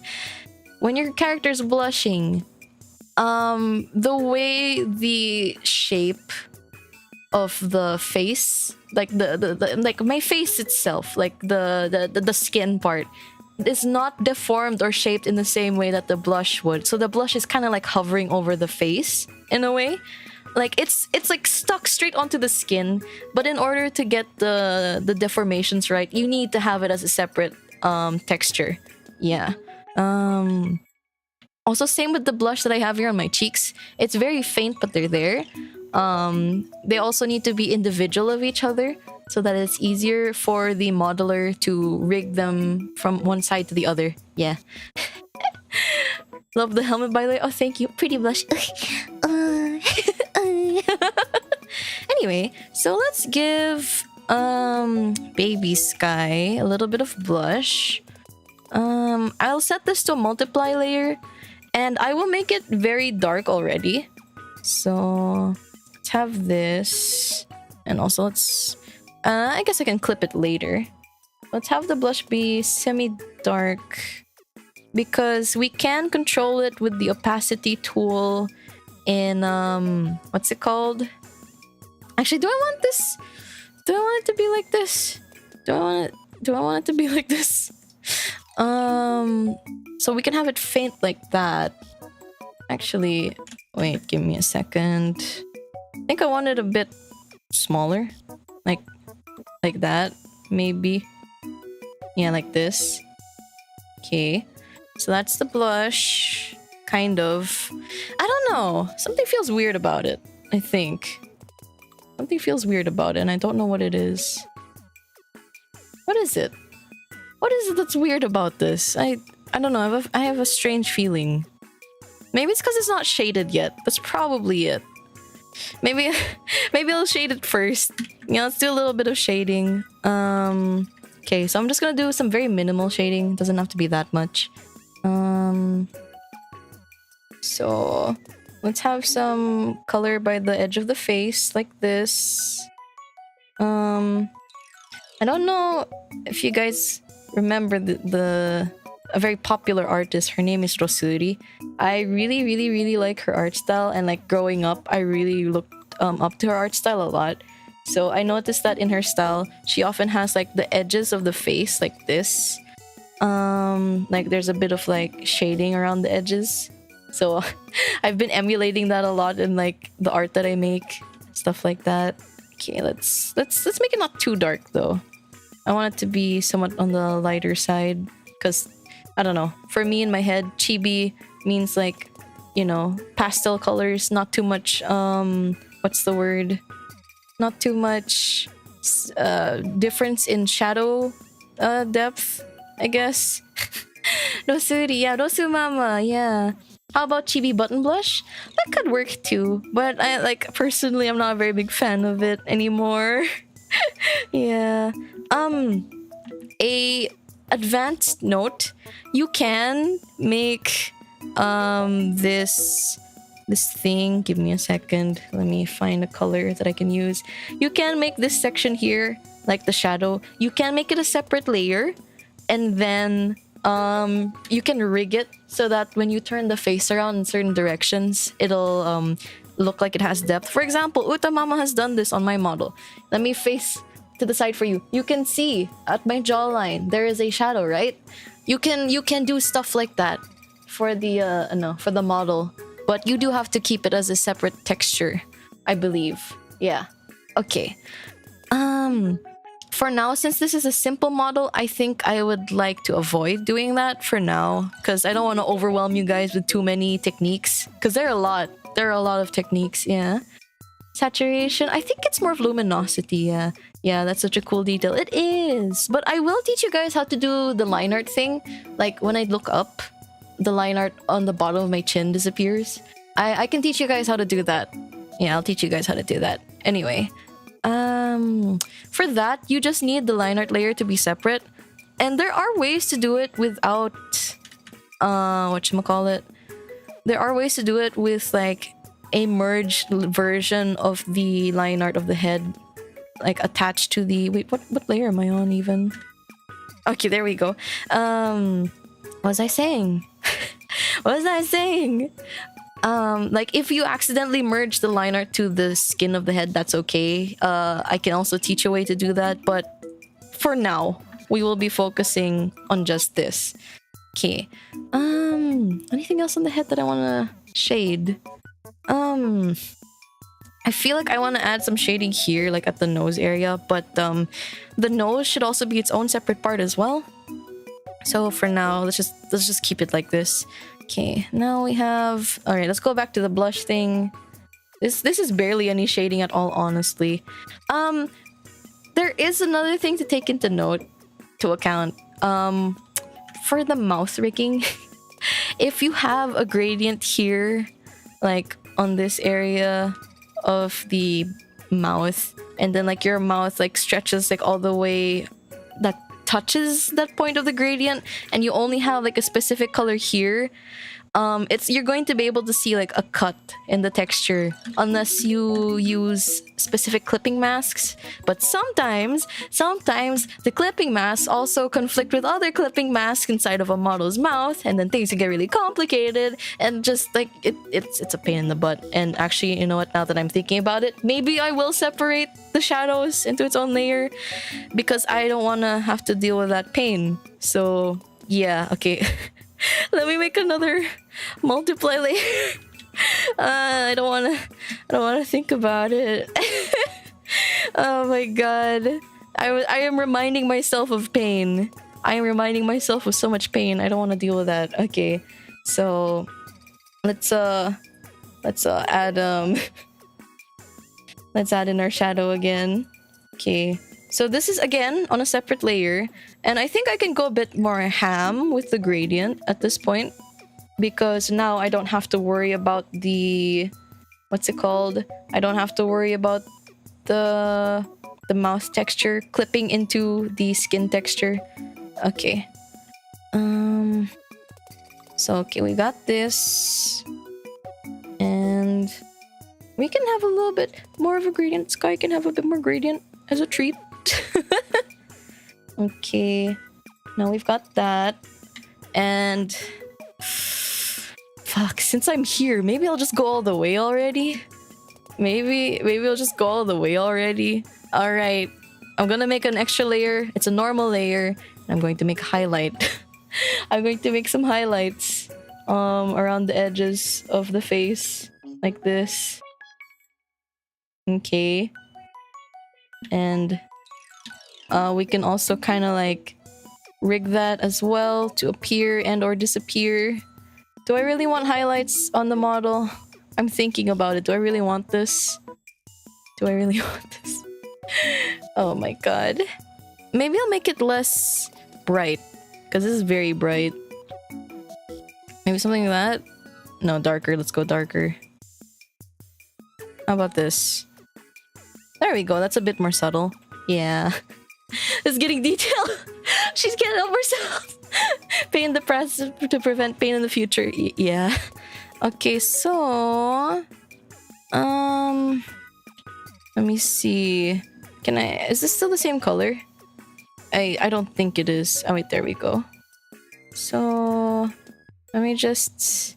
readjust that there. Okay, this is... I'm satisfied, I think, with this. Do I want to make it lighter? Do I want to make it darker? I don't know. Let's make it a little bit lighter. I feel like that's a bit too much shadow somehow. Tonal correction. That's not the right tool. So I'm just gonna turn up the luminosity a bit. Check it. A little bit more.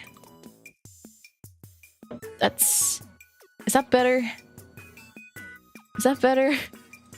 I'm not sure. You know what? This works. This is fine. Okay. And now... I guess we can color in the... Oh wait, sorry. Let's go to the blush part. Okay, so blush, right? Okay, let me just add in some blush here. That looks a little too pink for me. I actually am more of a peachy blush kind of person. So let's add that. Let's change the color a bit. Okay, that's a bit more orangey. I like that a bit better. Okay. And then I'm just gonna add in some lines like this. Because I like the stylized look of this kind of blush. It's okay. Something about it's still irking me and I don't know what it is. Wait, I'm gonna reference from Utamama's blush.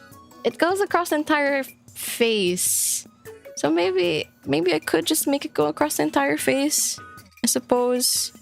Maybe. You know what? Yeah, I think I'll do that. Let me just turn up the opacity of this. I'm sorry, let me turn up the luminosity of this. There we go. I think that's too light. How about 45? Still too light. How about 35? That's okay. Yeah, that's okay, I guess. Yeah, that's fine. Choices. It really is impressive how much of a difference the shading adds. It does. Like, if I turn this off, it's a flat head. Of course, it always depends on the art style. You know, some things look nice, more cel-shaded or flat. It really depends on the person, honestly. So, okay. I forgot to name my layer. So this is blush base. And what's this layer? This is highlight, face highlight. And then this one is face shadow. Okay. And then we can change this is the face line art. We can give it some color now so that it's less harsh because black liner is kind of harsh. There we go. And then what I'll do is I'll just eyedrop the color and airbrush a bit of it so that I can make it lighter or darker in specific spots. Something like that. Okay. And then maybe for around the blush area, I can make it more orangey. Maybe a bit more saturated. Something like that. Oh, I just noticed. I'm gonna have to clean this up a little bit. Wait, let me go over the line work a little bit, because as you can see, there's some pixels here that are jutting out from the line art layer because of the wand tool. Okay, so we can paint that over, and then we can also like just erase a little bit underneath so that any other stray pixels don't poke through. Can do a little bit of a check. The rest is okay, like it's not bad, so I'll leave it like that. Here though, I think I'll clean it up a little bit more. You don't have to be this detailed, especially if you're just making a model for yourself. God knows I've made so many models before. I think the only time you'll ever really need to be this strict with your work is if you're working for other people. Because, you know, you want to keep a standard of quality, and, you know, just generally, sometimes people can and will nitpick things about the model, especially if you start zooming in, stuff like that. Okay, let's save that there. And okay, that looks good. So I think for the base of the face, I'm satisfied with this. So now I think I'd like to go back to the eyes and start shading a bit. Okay, so what color are my eyes again? Okay, let's do some shading. I'm just gonna do it all on one layer. So like this. Okay, so she's got baby blue eyes. Actually, let's make it a bit more teal-ish.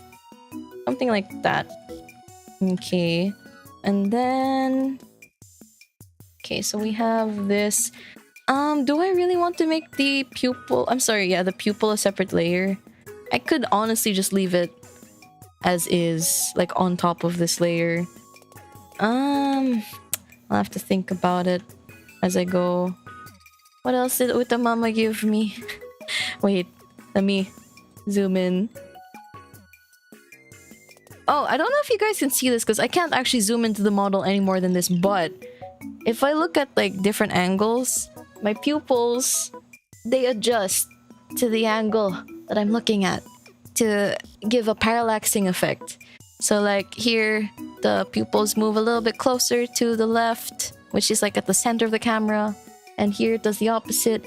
And I think it's a bit more obvious if I look up and down, but there is a parallaxing effect there as well. Yeah. What color are my eyes? Beautiful, that's the color. Beautiful is not a color. What are you talking about?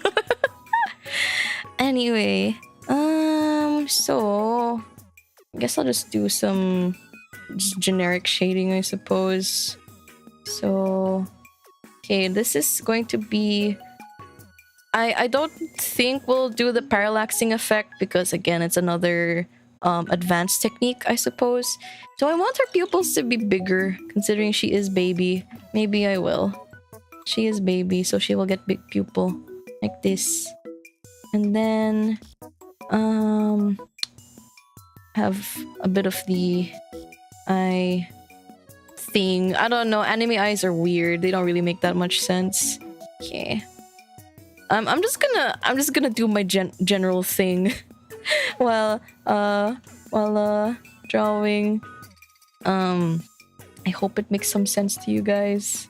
I don't know. I draw lots of squiggly things when I'm drawing for eyes. And also, when using the blur and blend tools on one side of the face, it will not reflect to the other. So I'll just work on one eye and then like just copy paste onto the other side later. Yeah. Okay, and then suppose we can have some like white over here. So you can see like the blended version and the unblended version as well. Okay, let me just... okay, we have that. And then here... something doesn't feel right. Yeah, something doesn't feel right. What's going on? So somehow it feels like it's been forever since I last drew. Even though I've been drawing a lot lately. By the way, speaking of drawing, to the buoys who responded into my query yesterday, thank you. Kiki and Killia have both received the thing that I was making, and I hope they like it. And I hope that you guys will be able to see it. We'll see. We'll see. There's no guarantees, of course, but we shall see. Okay, so kind of want this to be like second layer of shadow over here. And there we go. It looks very muddy. I'm not happy with this. I kind of want to restart. I kind of want to restart this. I'm not happy with how it looks. Nah, maybe we can salvage this. I think we can salvage this. We'll see. We'll see.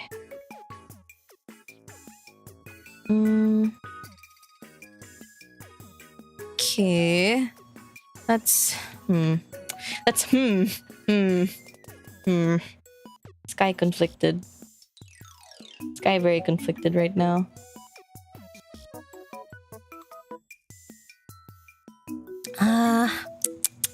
Wakannai kore. Wakannai. I'll just keep going. Whatever.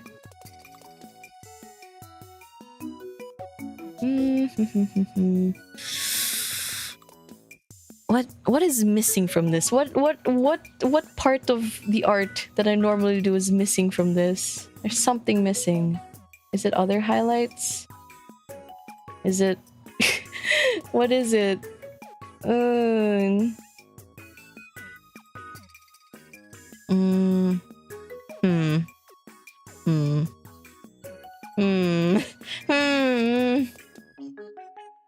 Okay, let me just fill that in over there. Maybe if I just add some more sparkles, it'll look cute. I don't know. Wakannai yo, wakannai.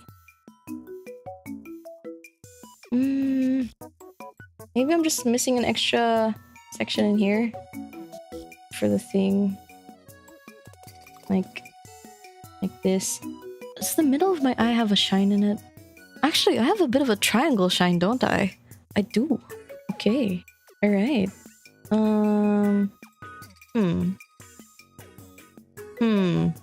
Fumu. I'd imagine it doesn't have to be perfect for educational. Sorry, this is just me. Sorry, this is just me being a bit of a what's the word? Not really perfectionist, but like I'm like, no, I want it to be like this. Sorry. Wait, yeah, you're right. Let's just get this over with, shall we? Let's just get this over with. Let me just wrap this up. Hang on. Yeah, let me just wrap this up. Just 1 sec. Give me 1 sec, guys. Let me just yeah. I got carried away. Not again.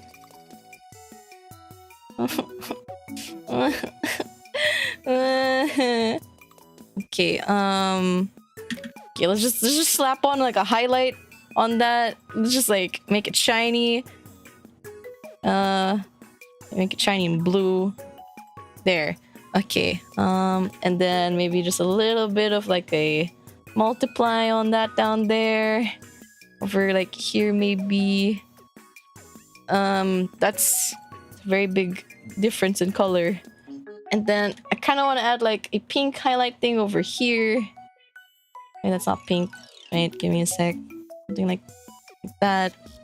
And then like... what am I doing? And then like... Micah. Whatever. Okay, there. Something like that. And then... Guys, I can't stop! Help! I can't stop. I'm not satisfied. I'm not happy with this. Wait. Nande? Wait. I can't. Just give me a sec. I'm... Okay, this is alright. This is fine. I think I'll stop here. Grab your hands, save the piece. Okay, wait. Let me. Okay, now let's add in the colors, shall we? So for the line art, let's go add in some color like this, and then okay, like that, and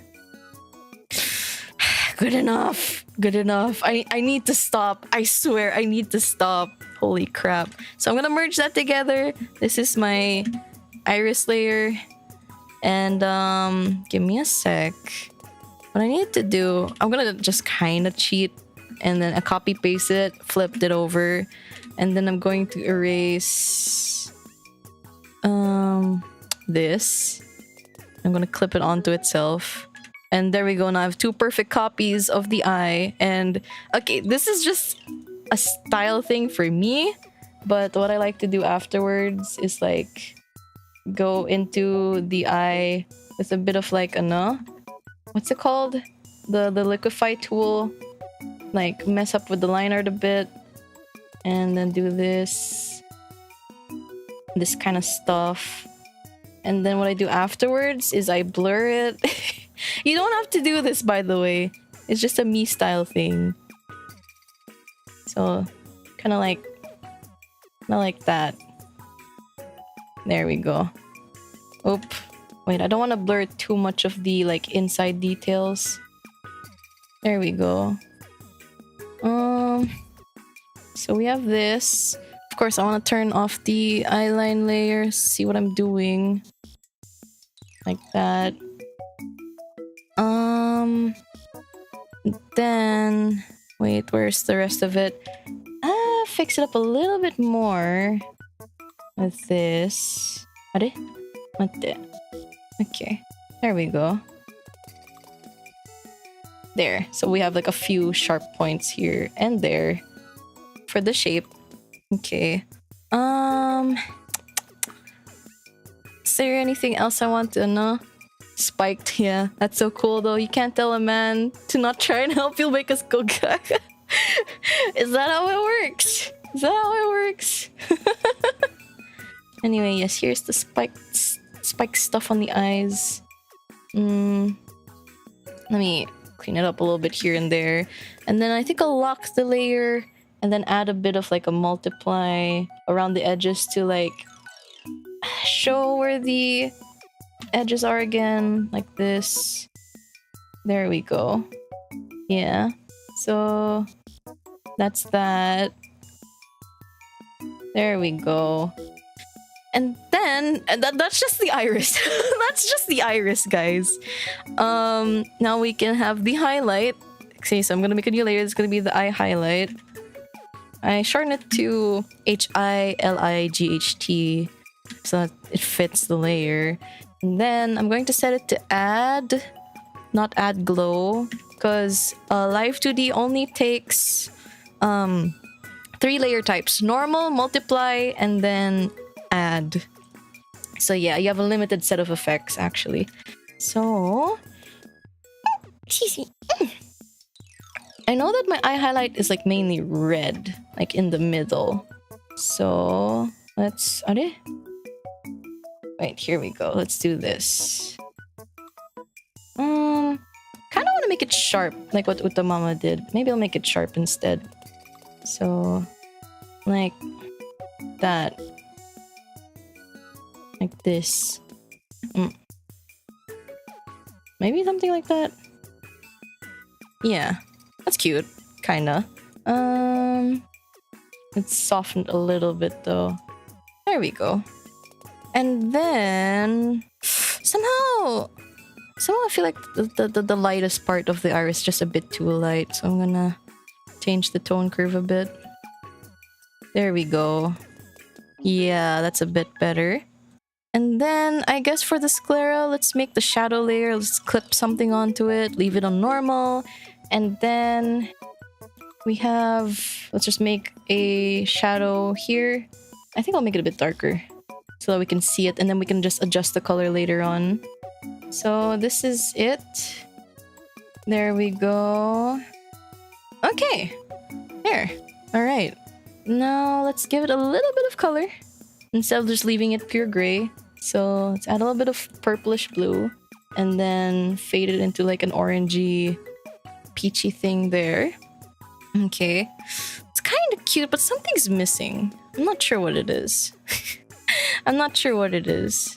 Maybe I think I need to blur the outer edges of the iris a bit more, perhaps. She's got very crystal-like eyes. It's kind of funny looking at it. My God.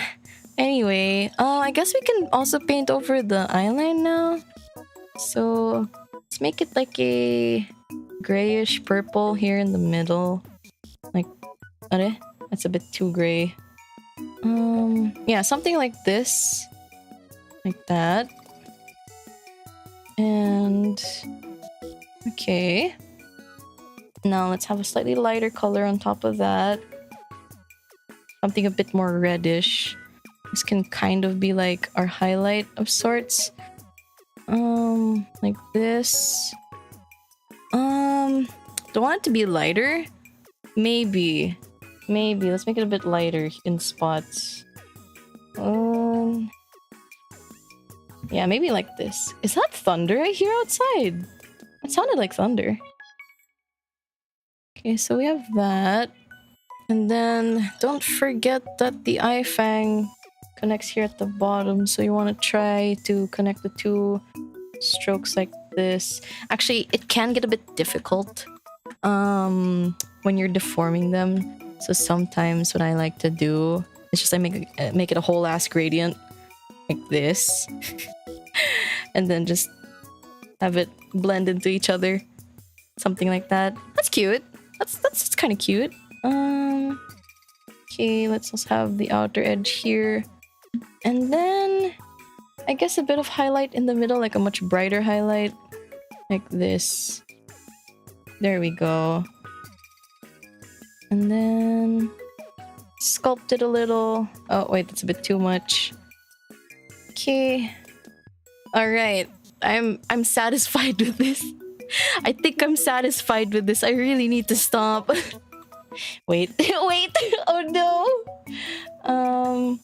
Okay, just a little extra color over here. I don't know, it's another style thing I do. It's kind of like reflective light coming from the eye. But anyway, okay, there. I stopped there. Something about this face looks so... what's the word? Doll-like. I would like to adjust the iris a bit. So I'm going to use the tool. Oh my god. Wait. I think I'm onto something here. Okay.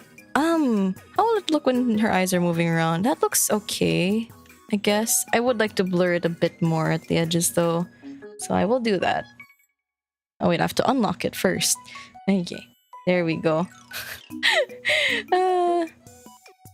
Alright.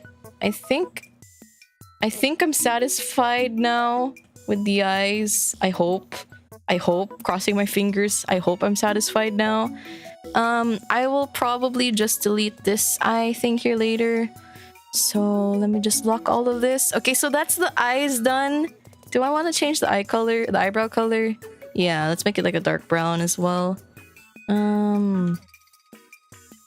That's still a bit too dark. How about this? That's a bit better. Okay. So that is the head done so far. Now... okay, so let's face this eye. I need to make a folder for the face. Okay, so that's the face. And then let's just all drag that in there. And then let's do the mouth next. So I'm going to make a folder for the mouth. Gonna name it mouth. And then I'm gonna turn down the opacity of the face folder so I can see where the mouth is supposed to be in the sketch. And then I'll just make to make it easier, I'll just line art the mouth by each individual lip. So first we have the top lip. And then I'll make another layer on the bottom and draw the rest of the bottom lip for the outline of the bottom lip. Like that. Okay. And then I can select the folder itself, so it selects both layers. Do the magic wand thing. And you can select the inner mouth part. But honestly, what you need to do with the inner mouth part is you don't leave it just like this, right? You do need to extend the inner mouth all the way outside of the lips so that you can accommodate for the different mouth shapes, because there's going to be a lot of different mouth shapes. So the inner mouth is actually going to be something like that. And then you cover it up with either a clipping mask for the lip skin, or like you have another way of doing it. Really depends, honestly. Yeah. Baby blues are last thing I see before I go to sleep today. Oh, sleep well. Take care. Let's see, where are we? Okay, so this is inner mouth, and then this is bottom lip. This is top lip. Okay. And then, okay, I'm just gonna like select like a neon green and a neon teal. And then I'm going to make a layer for the top lip skin. Okay. It's going to be top lip skin. And then I'm just gonna like trace around the top lip area like that. Like this. And this is what I will be using to block out the inner mouth underneath it later on in the rigging phase. Which method I will use, I'll have to think about that later. So this is the top lip skin, and then the top lip layer. And then for bottom lip, actually I'll move the skin underneath the bottom lip as well. And then bottom lip layer, bottom lip skin. Make it green. And then trace that around as well. Okay, there we go. And okay, right now it may seem like it is clipping through the shadow gradient on the face. However, we will be fixing that in the layer hierarchy later on, when we're rigging it. I can't see it without it being a beard. I was not expecting to see that before I clicked. Oh yeah, a lot of different things happening right now. That's a nice Ben 10 green. The baby got into the Ben 10 jar. Oh no. Anywho, let's adjust the color of the inner mouth a bit. Okay, so the inner mouth, let's make it a bit more saturated, like this. And then, underneath all these other layers, next to the inner mouth layer, we can do line art for the tongue. It doesn't have to be anything complicated, so it can just be something like this. I think you can kind of see the shape if I turn off all these extra layers. Yeah, let's round it out a bit though. Oops. Yeah, let's round it out a bit. If I can. Keyboard, what are you doing? Hello? There we go. Okay. Okay, that's not doing too much for me. Sag. Perhaps this section up here could use a little... keyboard, hello? There we go. Okay. And then, honestly, we can just like drag out the bottom tongue here and have it stretch out a little bit. I don't know, or at least I don't think I'll have her tongue stick out, because that's another like advanced features again. Alright, so let's do the magic wand thing. We've selected the inner area. Now let's have a lighter color be her tongue color. There we go. So that is the tongue. And let me just lock some layers. And then have a darker color for the line art here.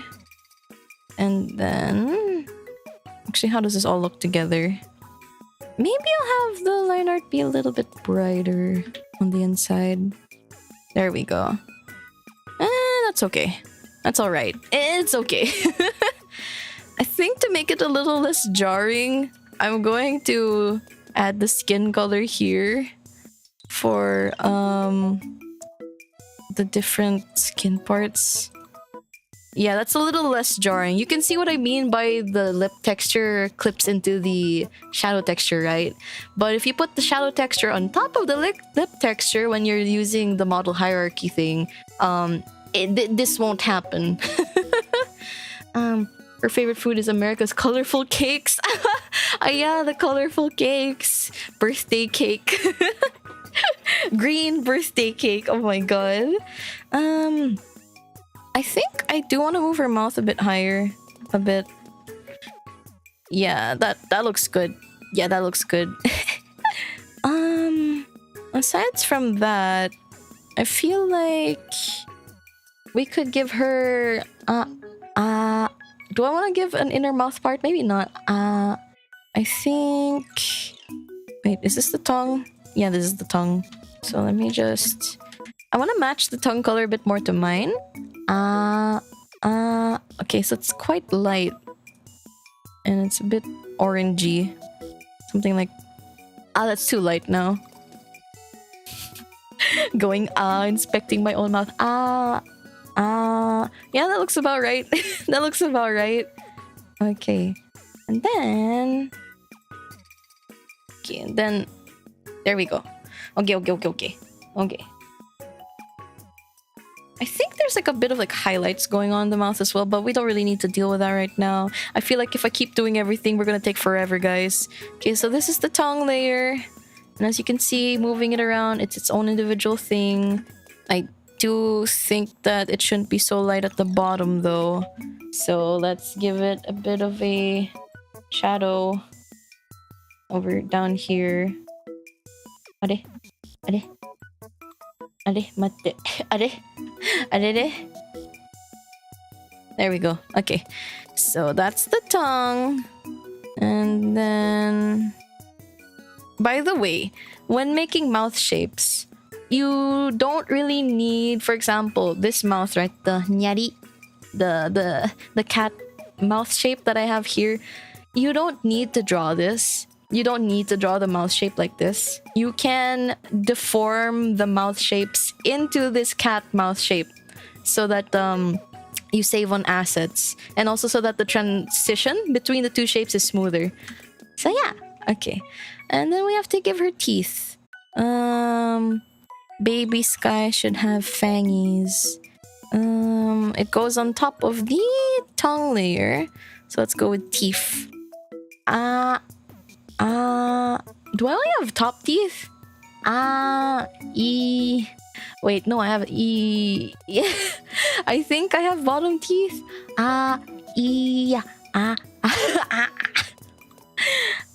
Maybe I'll just give Baby Skye top teeth only though. Yeah, I'll just give her top teeth only. Let's make some line art. So let's do it like this maybe. Kawaii! Kawaii ne! Oh my god, that's so cute. Okay, so... Alright, let me just double check the lines. This is okay. So this is what the teeth will look like behind the lips. So let me just deselect some parts. Put a color layer underneath. I'm gonna name it teeth. And then fill it with white. And... there we go. That's the teeth layer. Now we can shade it a bit. With a little bit of color. And here we go. I'm just going to roughly shade it like this. Like that. Doesn't need to be anything too grand. And then give some line art color over here. It's a bit too light. How about this? There we go. That's better. And then merge it down. That's her little teeth. Oh, she's so cute. Oh my god, she's so cute. Anyway, moving on. Let's give the lips some color. So this will be... okay. Let me just check. Is this good? I think I like that. Might need to be a little bit darker though. Something like this. Oh wait, no, I know what I'll do. I will give a gradient to the middle. Like this. Are, matte. Like that. There we go. And then also the top lip can have a bit of a gradient. Okay, that's cute. That's baby. She's baby. She could chomp your finger off. Yeah. I guess any other further adjustments I'll make during the Live2D rigging phase. Something tells me she needs eyelids. So maybe I'll give her some eyelids because she looks all funny without the eyelids, honestly. But for now, the mouth is generally done. Yeah, so we can leave that as is. So here, let me pull things apart for you guys. So we have this, right? Then we have, oh my god, wait. Give me a second. What did I do? Wait, let me deselect that. Okay, so we have the lip line, a tongue layer, an inner mouth, the outline for the lower lip. The teeth are also a separate layer. Highlight is a separate layer. Iris is a separate layer. Sclera is a separate layer. Yeah, you get the idea, right? You're seeing how this is going, right? I hope that seeing it being made in real time gives you a better idea of how it works. What she needs is head pat soon in the future, soon. Okay, I do need to give her the, wait, let me close up these other layers. Okay, that's iris. What is this? Sclera shadow. I forgot to name that layer. Please name your layers when working for Live2D modelers. It helps so much. Please name your layers, thanks. Now I'm going to add, so this is going to be eyeshadow bottom. So I'm going to add some eyeshadow here at the bottom. Let's make it a little bit darker so I can see it a bit better. So I'm going to have it like this. And then kind of like fade it out afterwards. Maybe I'll make it a bit more peachy orangey. Something like that. And then fade it into, I don't know, something like this. Maybe give her a little bit of highlights here as well. And maybe also like over down here. Something like that. That actually might just make rigging a bit more difficult, so let's just leave it up until here, perhaps. Okay, let me just readjust some of these things. There we go. Okay, so that's like eyeshadow bottom. I forgot to add eyelashes. Yeah, I forgot to add eyelashes. I would like to see a double tooth version in Hidden Mode. Double tooth version. Like, which one? Double tooth. Like, arere? Uy, no. What's teeth again in Japanese? Ha? Oboete nai. Yeah. She could also have lower teeth in the future. Maybe in the future, yeah. Okay, so now let's add the eyelid.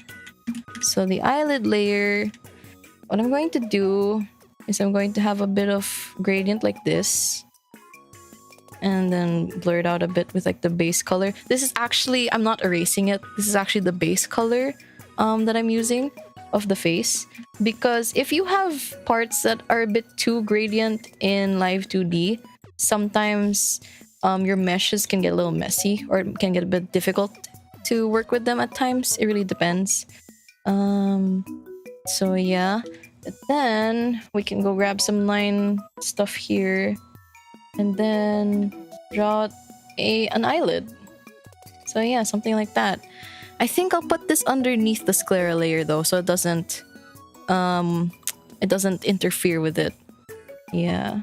Okay. And then there. Okay, like this. I think this is okay. Let me just soften it a bit. With a bit more, what's the word? A bit more gradient. There we go. That's cute. She's cute. My heart.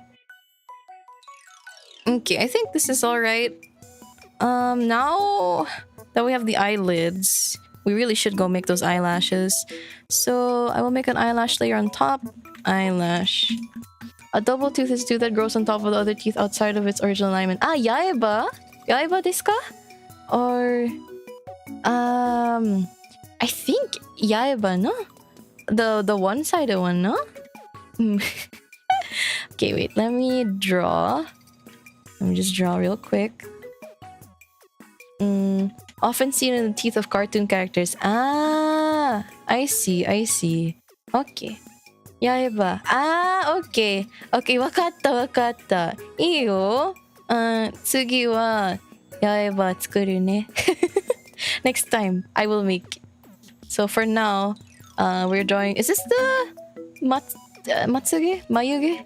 What was it again? How do you say eyelashes again in Japanese? But yeah, we are drawing the eyelashes. Very stylized eyelashes for now. Wait, let's go over here. Yosh. And then... there we go. I honestly did not go in today thinking that I would be making baby Skye. So this is honestly quite a surprise for me. Let's see. I kind of want to adjust the shape and size of these a bit more. There we go. Maybe like that. A bit more chunky. And then maybe one for the middle as well. Like this. There you go. I want to make her eyelids thicker. Yeah, her eyeline needs to be a little bit thicker. So it feels too thin right now. So I'm gonna make it chunky like this. Is that okay? I feel like the rest of it also needs to get chunkier if I do this. So let me just adjust it.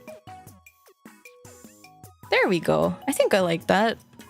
Let me just fix the top eyeline over here a little bit. There. Yeah, I'm satisfied with that. That looks a little bit better. And then, sorry to bother you. Ah, yeah, daijoubu desu. Daijoubu desu. You're not bothering me. Ah, that's what I was looking for. Definitely surprised, but a wholesome one. Good surprise. Yoshi got Gia's Jibomo. Might be the kind of dangerous to boop that kid. What do you mean? She's not gonna bite you. Okay, so this is the eyelash layer. And then, let's make her nose. We can honestly put it on the face layer. So let's make the nose... Okay, this is going to be like the line of the nose, I suppose. So like down the middle. So something like... Okay, this is a difficult part of working with a mirror tool. It's kind of hard to select... I mean, get the thing like straight down the middle. Okay, now let's gradient that a little bit. So that's the nose line. Okay. But then we should also have the like nose... Do I want a nose shadow? I guess. So let's nose shadow. I will use my non-mirroring brush for this one. And let's select, I don't know, this color maybe. And then... Okay, that's the shade of the nose. It's very simple anime nose. This will be nose blush because I like adding nose blush a little bit. Okay, let's have it like this. Oh. And then we can kind of like sculpt it down the middle. Like that. Do I want this kind of nose blush? It feels a bit extreme. Okay, maybe not nose blush. Let's just make it like nose shine already. Nose shine. And then pick like a white color. And then go in and add in your nose highlight.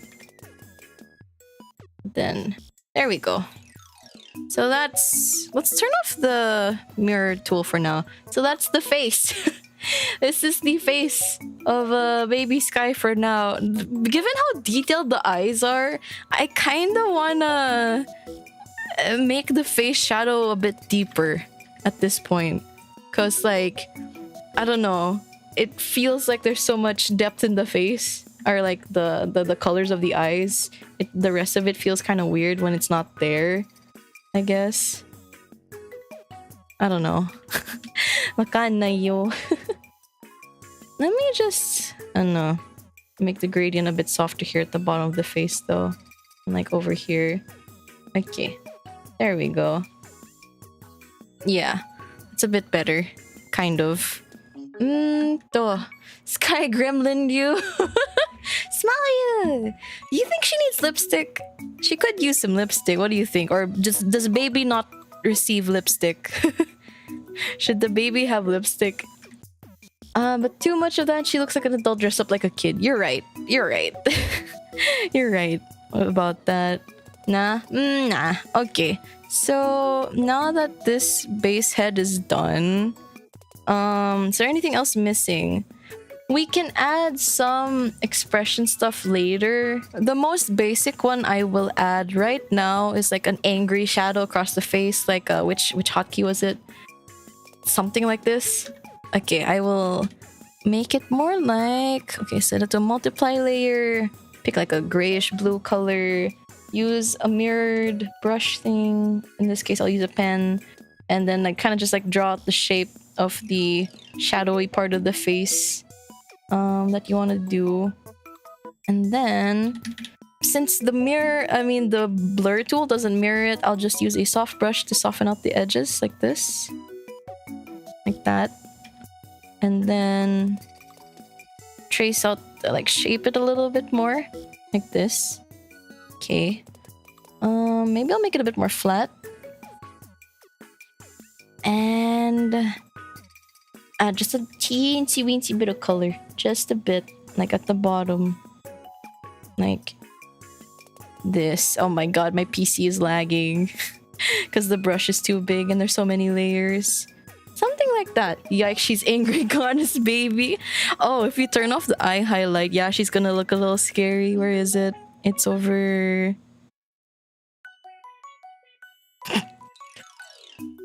Sorry. Wait. Where is it? Yeah, if I turn off the eye highlight. Yay! She's angry and possessed. Very cute. I like it. Anyway, so this is going to be shadowy expression. There we go. Devilish little creature. Question, how would you do the lipstick if you were to do lipstick on a different type of model? Okay, so as an example, for example, here on the mouth, let's go to the mouth layer. We have the extra lip layer, right, for the skin. On top of that layer for the skin, make a separate layer for the lipstick. And then you can kind of like blur, like soft brush it in like this. And then, you know, add in like your little details, like whatchamacallit, like highlight, stuff like that, right? And then you'd put it like under the same deformers or shapers as the rest of the bottom lip stuff. The only problem with that is if you don't have the exact same kind of art mesh, sometimes it bends out of place versus the other parts. So sometimes if you want, you can also clip this whole thing onto the skin layer. However, it will stretch quite a bit because sometimes you stretch the outer part of the lip skin to compensate for the inner mouth layer peeking out like this. Like if it goes out all the way here, like with an O shape of the mouth, you'll end up stretching like the skin to cover it up to here. And sometimes, you know, that like it'll also stretch the lip in such a strange way that it looks like the lip is expanding. So that's something you want to avoid by making it a separate layer. So yeah, that's what she looks like with lipstick on. It's barely there. Let me delete that though, since I do think I prefer it without the lipstick as well. Yeah. Interesting. That's good to know. Yeah, I hope it helped. Please, guys, feel free to ask questions at any time. I am more than happy to address your questions. Let's see. Okay, so that's the mouth. And then, do I want to add... is there anything I want to add? Wait, let me clip everything onto the head folder. There, now you can kind of see what it'll look like after, you know, in the proper layer hierarchy. She looks... I feel like my usual art style is rather... What's the word? Semi... Like, it's very rendered. Rather than the usual flat anime art style. Oh my god, amazing how a model can quickly go from cute to nightmare to just fuel in an instant like a Jenga tower. Yeah, exactly. Okay, so do I want to add tears? We can add that another time. Honestly, this expression by itself is already easy enough to rig, so let's just have that. You work in folders? Interesting. I could never get folders to work in CSP. Really? Usually they kind of like, I'm pretty sure you can just click on the button, get them like to, and then you put in your layers into the folders by dragging them in. I guess it can get a bit messy though. But it does help in the long run for like Live2D models, because you get like hundreds of layers in one model, right? So ideally you want to be able to organize them somehow. Yeah. How long would this whole model take to finish? Like from art to rig? It depends really on how detailed you want to go. I before like have taken months on a model to finish it, not only because there were a lot of things to draw but a lot of things to rig. If you keep things simple, you can finish it in an afternoon if you're experienced enough. But if you're new to it, usually give yourself like a month to finish it. Yeah, Bruno might say it's about 3 months. Yeah, it really depends. But as you can see, we've gotten quite a bit of work done on small view already.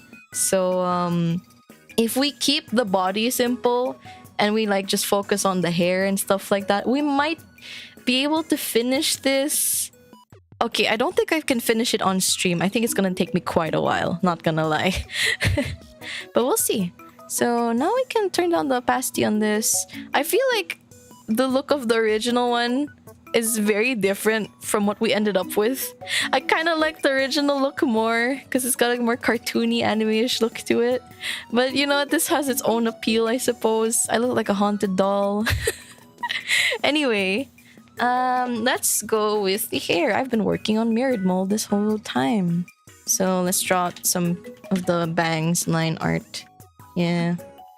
I have the utmost respect for all the mamas and papas out there. The amount of time you have to sacrifice to create VTuber is scary. Well, I'm sure that everybody appreciates that sentiment. Thank you. It does take quite a lot of time, honestly. Yeah, it can take up like, and when I say like a few months, and that's like working for majority of the day, huh? Like I have in the past worked on VTuber models, and I would be working over like, okay, so I'd wake up at like 9 a.m. and then as soon as I woke up and like got ready for the day, so like 9:30 until 12 maybe, I'd be working. So 9:30 until 12 p.m. that is roughly 2 hours. No, sorry, 3. Is that 3 hours? 9, 10, 11, 12. Yeah, 3 hours. Oh, sorry, 2.5 hours. And then from like 1 p.m. until say 8 p.m. 1 p.m. to 8 p.m. I'd be working again. So 1 p.m. to 8 p.m. How many hours is that? 2, 3, 4, 5, 6, 7, 8. So it's 7 hours. Why can't I just do the math, Lamau? So 2.5 plus 7, that is 9.5 hours. And then after dinner, so like 9 until sometimes 3 a.m. or 4 a.m. It really depends. That's plus another 7 hours. My schedule wasn't always like that, but like to give you an idea of like how much time I'd put in a day into a Live2D model. Yeah, sometimes it would take that long. Yeah, sometimes 16 hours a day. Usually it varies from 12 to 16 hours a day over the course of like 2 months, I guess. Sometimes I'd, like spend less time on it. It really depends. And I'd take breaks between the art phase to the rigging phase. So, yeah. Let me ask you something. You are not illustrating right now? Are you making your own Live2D? How do I say this? このモデル、私、これを、書いてますけど、これはね、how do I say? It's like a alternate model I won't be using it all the time. Like, it's just an example. How can I explain this in Japanese? My brain is not working. Yeah, it's not illustrating. It's a Live2D model. ただのイラストじゃなくて、これは Live2D モデルです。はい、そうです。Man, I wouldn't have the patience for all the time, dedication plus work splitting or Thanks. It's, I don't know, it comes with the job. It really is something that you have to develop the patience for. I can admit there are times where I'd be very impatient with making a model and I'd get like upset and like, you know, be very tired and like not want to work. And I did experience a lot of burnout working on Live2D models. But how do you say? It's only something you can mitigate. You can't like fully take out all of the frustration working on a Live2D model because, well, part of the struggle really is just working on it. And you can, you know, you get used to it and then, you know, you make things easier for yourself by like making presets, having a workflow that works best for you, things like that. Guys, sugoi. Arigatou gozaimasu. Thank you. Have to allow for movement instead of doing stat effects. Yeah, I'm sure people were not good starting out. I admire how far you go. Oh, thank you. Yeah, okay, let me tell you, my first model, like the very first one I ever made, barely moved. Like ever. Like, it was super static. When I went to go look at it and like test it out, it barely moved compared to like the models that I made in more recent years. Well, the most recent model I've made is technically Peachy. I don't think... Have I made any others within recent years after Peachy? I'm trying to think. I don't think I have. Maybe like one or two things, but like... Yeah. It's a lot of work. You don't have to put in 16 hours a day, by the way. Please give yourselves breaks. Don't do what I did. I was just on the grind because I was desperate to get work because I had a hard time finding work and stuff. And also, let's face it, the Live2D market is expensive, but then there are also people coming out who are more affordable and are able to put out work more frequently and like in a more, what's the word? In a more timely manner. And like I was trying to compete with that and I couldn't. I really couldn't. It was very tiring. So I decided to take a step away from it, I suppose. Yeah.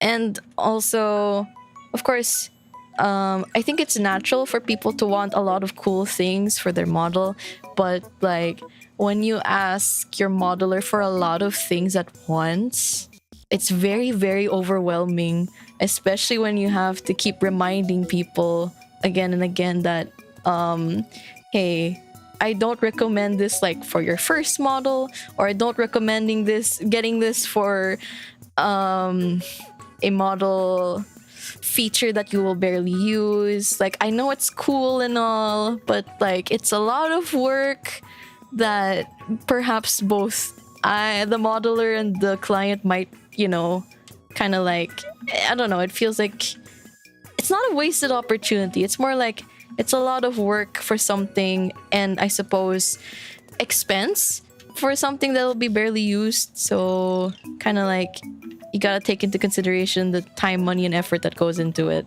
Yeah. And a lot of people I've worked with, how do you say, I just had to keep reminding them, and contacting people was very emotionally exhausting. Of course, I loved working with my clients. All of them have been very kind to me, very good. It's just that, yeah, like reminding people over and over and having to say no to them also made me feel very bad, and like I didn't want to constantly say no. And yeah, it felt bad, man. It felt really bad. Hi Skye, how are you doing today? Are you healthy? Hydration check if you haven't already. Oh yeah, you're right. I think my water bottle is on the table in the dining room. Perhaps commissions could ask for simpler rig at first and then ask the rig how they can add it to it. Yeah. I do recommend that, especially if you're new to VTubing, start with something simple. Honestly, start, like if you've never even touched a Live2D model before, please start with a PNG tuber. Like, I highly recommend it. As somebody who has worked in many different aspects of the industry, I kid you not, I feel like at this point I've been in like almost all aspects of the VTubing industry at this point. Joining EIEN was like the final, what's it called? The infinity stone on the gauntlet. Now that I know what all the different aspects are like, I really recommend starting with a PNG tuber, please. Like, you might not even like how a Live2D model feels, actually. There are people out there, I think, who prefer like different styles of movement, stuff like that. Yeah. When you were doing 16 hours a day, how many days did you do that to finish one commission? Sorry, how many days? I don't know. Like, usually I'd work project by project. So like, I had, say, one client, and I do everything from designing the character to drawing the art, prepping the art for Live2D, and then importing it to Live2D, setting everything up, doing all the rigging and the hotkeys. And then I also do setup as well. I do setup for the model and testing, and then also post commission, like bug fixing and stuff like that. It's why I took so long on each commission.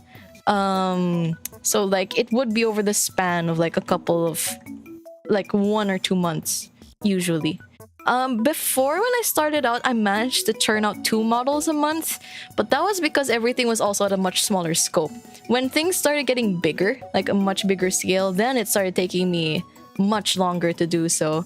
Yeah, the folks making the rig certainly know best how a rig can be added to over time. Yeah. The thing is, you also have to take into consideration that the art must be prepared or be future compatible, because you can accidentally make models that are difficult to add to. For example, if you don't have a naked base underneath the body. For example, I don't think my model has a naked base underneath, at least from what I can tell. And everything is like the clothes are merged onto it. So in the future, if I did get a new outfit, that would be an entirely new body base drawn, I would imagine. And that's not a lot of effort. Whereas if it had a nude base, you'd only have to like draw the clothes on top of it. And then like just rig those instead. Yeah, merge layers, yeah. Not to mention VBridger now. Yeah, VBridger. I haven't gotten to use VBridger yet, but a lot of people are really in love with the mouth tracking features that it has. I do think it's really good. And I find the lip syncing videos that people make really cool, but it is a lot of work. There is a Live2D studio named Rigor Mortis, I believe, who does add-on rigging for VBridger compatibility.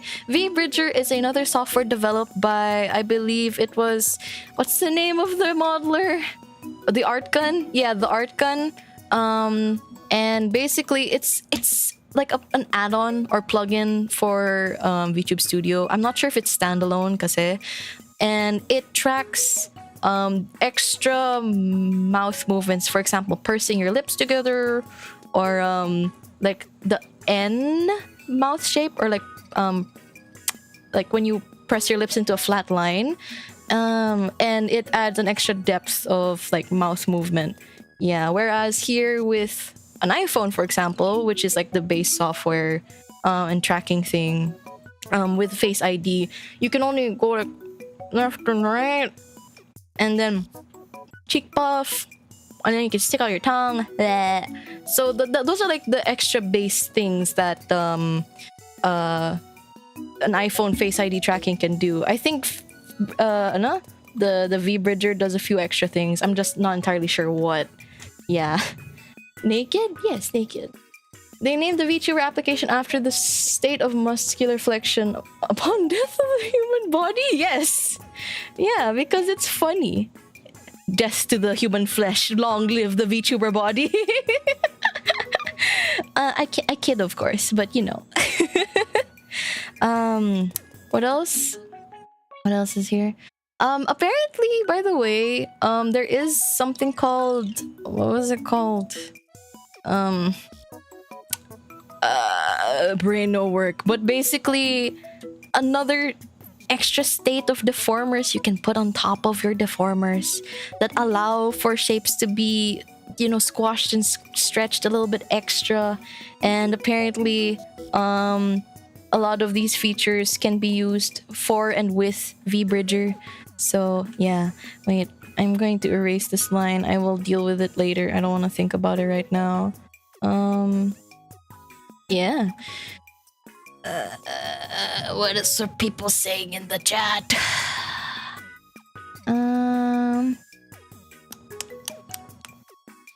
How would you distinguish what hair to separate for swaying, moving purposes? How would layering work for that? Oh boy. Oh boy. Okay, so for hair separations, right? Just think, do you want this one piece to move individually from the rest? Okay, here, let me take a screenshot of myself. Let me take a screenshot of myself and I will show you guys. Okay, you see the movement going on with my bangs, right? You can see it, right? Okay, so while I have my face moving here on the screen, let me also just bring this up for you. Okay, so the general separations from what I can see that Utamama did. Okay, let's start at the beginning. I mean the middle. This is a separate piece. This is a separate piece. This is a separate piece. What else is a separate piece? This whole piece here seems to be one chunk. And then we also have this. Wait, let me pick a different color. This is a separate piece. And then... Wait. I think this might be a separate piece. I'm not entirely sure. But then it's also connected to this one over here. Give me a second. I'm graffitiing over myself. Aside from that... Wait, Okay, so this piece over here is also separate from this piece over here. And... Okay, then this piece is also separate. And... Give me a second. This piece is also separate. And then... Yeah, okay, we have these, right? Okay, as you can see, there are a lot of hair pieces that have gone into rigging just the bangs of my model. Thank you, Utamama, you are amazing. However, you can also simplify this. All of these things, let's undo all that. You could technically have these pieces together as one piece. And then you could also have these pieces together as one piece, so that includes this thing, right? And also this thing. You could technically have that as one piece. Since I think this section over here is intended to move separately from this section here, you'll probably want to keep this separate because it's closer to the face and kind of like curves and adjusts around the face. Adjusts around the face? Yeah. But like if you could also, for example, separate this thing from this thing over here, but I think you could also just get away with merging them together. And then you have this. This could also just be its one whole piece by itself. And you can already see how much more simple it is when you group them in certain ways, right? Compared to the one you saw earlier. Like, this will still work pretty well. And the movement will still look nice. It just won't be as detailed. But honestly, this will work out, yeah. So instead of separate, you can pair them up. Yes, you can pair them up together. Ideally, you do it in general groups. And you can go as simple or as detailed as you want, honestly. It really depends on you. Is there anything else that I can note regarding my model? I'm looking at my hair. I'm trying to figure it out. But yeah, basically, if you think to yourself, do I want this to wiggle separately from the rest? And if the answer is yes, you can separate it. Another thing to take into account is that if you have conflicting movement and or angles. For example, if you want this hair loop to wiggle this way, and you don't want to connect it to this thing over here, if you want it to wiggle like this, because if they were one piece, it would just like squash and stretch into itself, kind of like this, like that. See what I mean? Yeah. Okay, so that's generally how you'd go about separating hair parts. Okay, now let me put myself back. I wonder just how much RAM a rig in motion eats up. Surprisingly, not that much, I think. Of course, the more complicated you go, the more it will eat up. But let me see, how much is my software using right now? All right, so running. Okay, currently with all the software I've running, I've got Clip Studio Paint, I've got Discord, I've got Chrome, I've got Java, I've got Windows Media Player, I've got my streaming software OBS, I've got Steam open, Task Manager, the facial capture software, and like Windows Explorer. I am currently eating up 53% of my CPU and 64% of my memory. VTube Studio takes up 26% of my CPU, whereas everything else is below 10%. Okay, that's actually quite a bit. That's actually quite a bit. But yeah, how much it'll eat out of your PC depends on how big your model is, how complicated and how many deformers it has, and like the size of your textures. Not as bad as I thought it would be, TBH. Yeah. Bro, that's so much. I expected worse. Damn, these apps are RAM hungry. AFK, thank you for a little character. Skye desu. Thank you so much, Esue-san. Kyotsukete ne.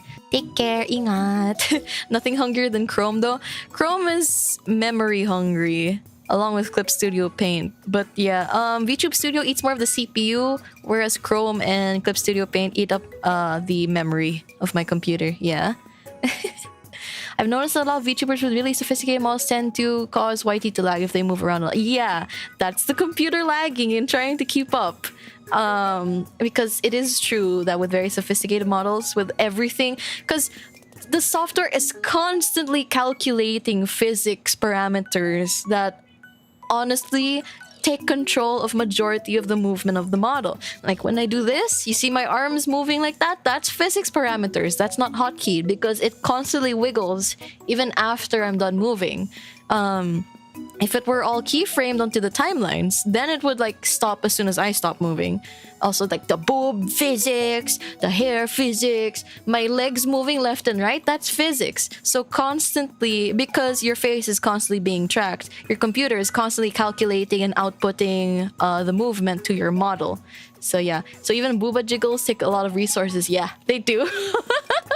Blame it all in Chrome naman. Yes, the arm wiggles and the feet steppies. Everything eats up your CPU and memory. Constant high math calcs, yeah, a lot of stuff goes into it. I love physics, boing, boing, boing. But yeah, okay, we should go back to drawing. Oh yeah, by the way, also, give me a second. Where is the thing? Oh, that's my hair. So also, look at Kagutsuchi and my sword. As you can see, there's also Kagutsuchi running in the background, so that also takes up physics. I have a feeling, I'm not entirely sure, don't quote me on this. I haven't opened up with the Mama's file because I don't have access to the project file. But like this, the breathing and the moving, that's probably connected to the breathing physics parameter. And like these swishy of the wings, probably also physics.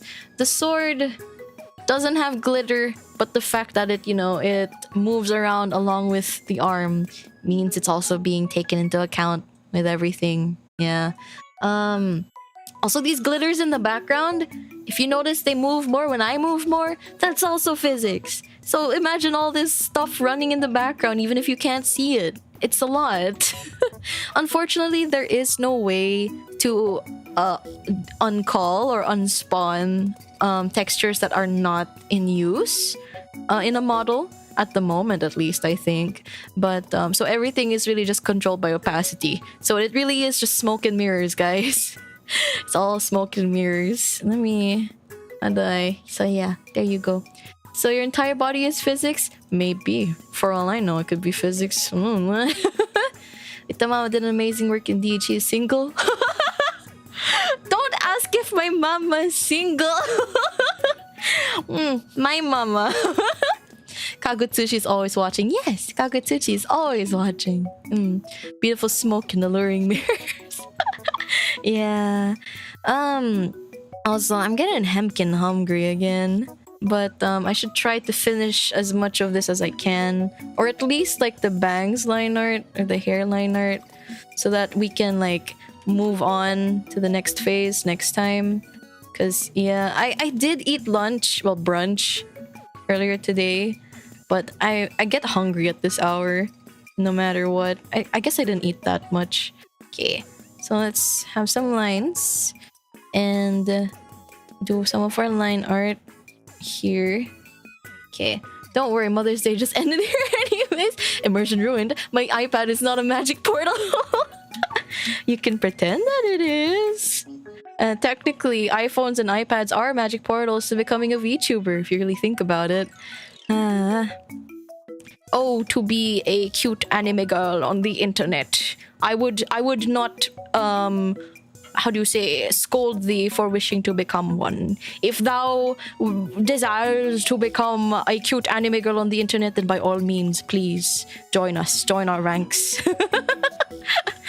Join our ranks and whatchamacallit, be kawaii ugu. Do whatever the hell you want, man. There we go. By the way, I did mention that I learned Live2D rigging during the boom of VTubing, right? Did you know that there was actually a point in time where VTube Studio did not exist? And VTube Studio is the most widely used facial capture software for VTuber models at the moment. And it's very useful. It's got lots of features. It's very convenient. How do you say? I don't know. It's currently the one-stop solution for all of your needs. There was a point in time where I was rigging. VTube Studio didn't exist, so I worked with this software called PRPR Live. I think it's still around. I'm not entirely sure, but each software has very different ways of computing the parameters captured from either your webcam or a iPhone. Yeah, personally, I'd rather be a mecha anime air pirate on the internet. I mean, totally, you can be that too. The character is Shinryu. Yeah, it is Shinryu. What's the drawing? Yes, we've made parts of Chibi Shinryu. And let me separate some parts for you. We've got the tongue, we've got the inner mouth, we've got the teeth, we've got the line art for the mouth, we've also got the shadowy thing, we've got the eyeballs and stuff like that. So yeah, a lot of stuff has been drawn. Okay, let's put everything back in place. There we go. Okay, now let's go back to drawing the bangs. God forbid you become a flesh tuber. A flesh tuber? Never heard of them. What are you talking about? I have no idea what you're talking about. I mean, you can become a digital flesh tuber. You know what I mean? Have you ever thought to yourself, I like the look of real life, but I don't want to use my own body or something like that. So why not just take a photo of yourself and then splice it up into pictures, into layers, and then rig that? It's totally viable. Trust me on this one. I've done it once before. Not my own body, but like, how do you say? A picture of someone on this person does not exist. So basically it's I think it's AI generated images of people who are not real.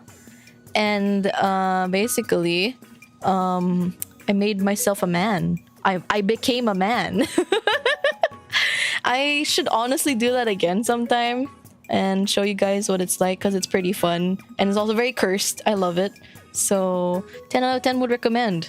Yeah. I always wondered what it was like to be a man, to have a full beard and salt and pepper hair. Man, Skye TBH, I'd rather digitize photos than rig a photo. Yeah, that's fair. People actually show their faces on YouTube? No way! No way! You telling me this whole time PewDiePie's face wasn't real? Or it was real?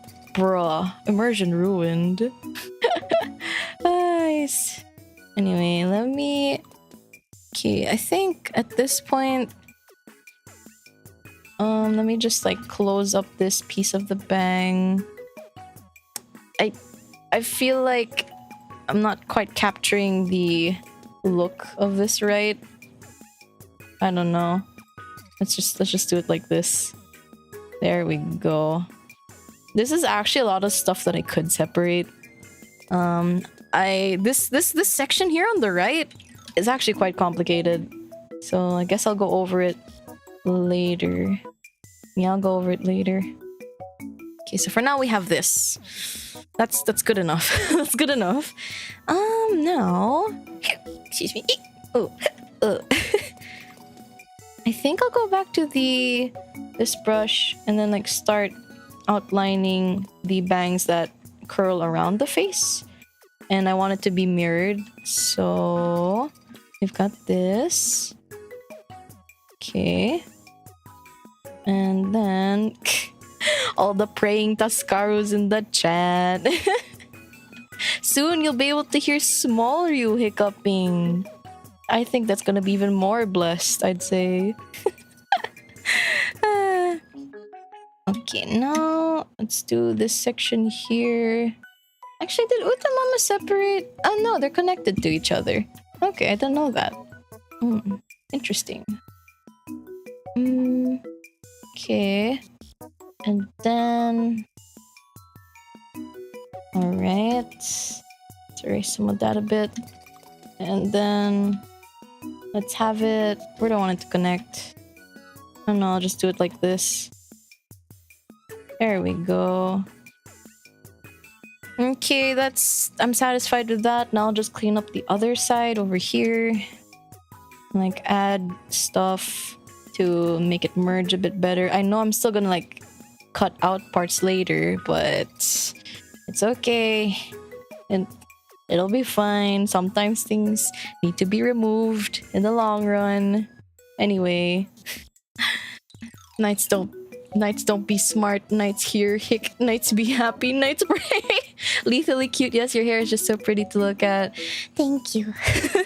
Both my design mama and art mama and rig mama did amazing work. I'm very happy.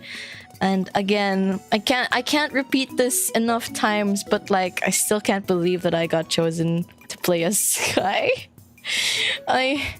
Personality-wise, do you think I would have suited any other character, guys, among like the original roster of talents? Because I wasn't really trying for any. I was trying for Lockhart, sure, but like I don't know. Yeah, Optimus Prime. I like drawing your hair even though I can't get 100%. That's okay. What matters is that like you get the general feel of it, you know? Yeah. I can't imagine you as someone else's multi-beach. Yeah, neither can I at this point. Like, I was preparing myself to be Lockhart, and I was genuinely thinking that it was dressed more like, I don't know, something like, how do you say? Like a little Red Riding Hood with like a hood and like a dress and things like that. I wasn't expecting the lack of clothes, if you will. But yeah, just I don't know, I was preparing myself to be kind of cheeky, but also like what's the word? With a genuine love for adventure or something like that. All locks are meant to be open, and yours is no exception. I can't imagine myself doing that now. Oh my god. Your deep voice suits the current character better, but then again, I don't know if your real voice is the same. I am literally speaking to you how I normally speak. Oh crap, I accidentally opened the help tab. Help! I will admit, I try to speak a little bit deeper than I normally do. Just a little bit, but this is generally how I sound like from my day-to-day life, honestly. Yeah, cheeky, huh? With your mommy voice, it's kind of... Oh, you like my mommy voice, don't you? Who's a good boy? Would it have fit Evergreen, I wonder? I wonder. Maybe. I don't know. I don't know. Melts. You guys are so funny. Yippee! No doubt that they hit the nail on the head. Oh, I'm glad. You know what? I'm really glad. I'm really glad. By the way, I was catching up with Kilia's other stream. Which one was it? The art stream where she drew Skye Shinryu. God, that was funny. I love that stream so much.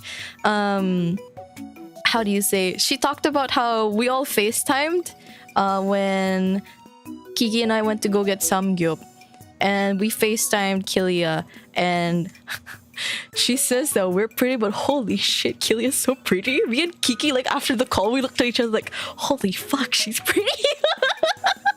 we were both very intimidated somehow. I won't say intimidated, but like oh my god, you know?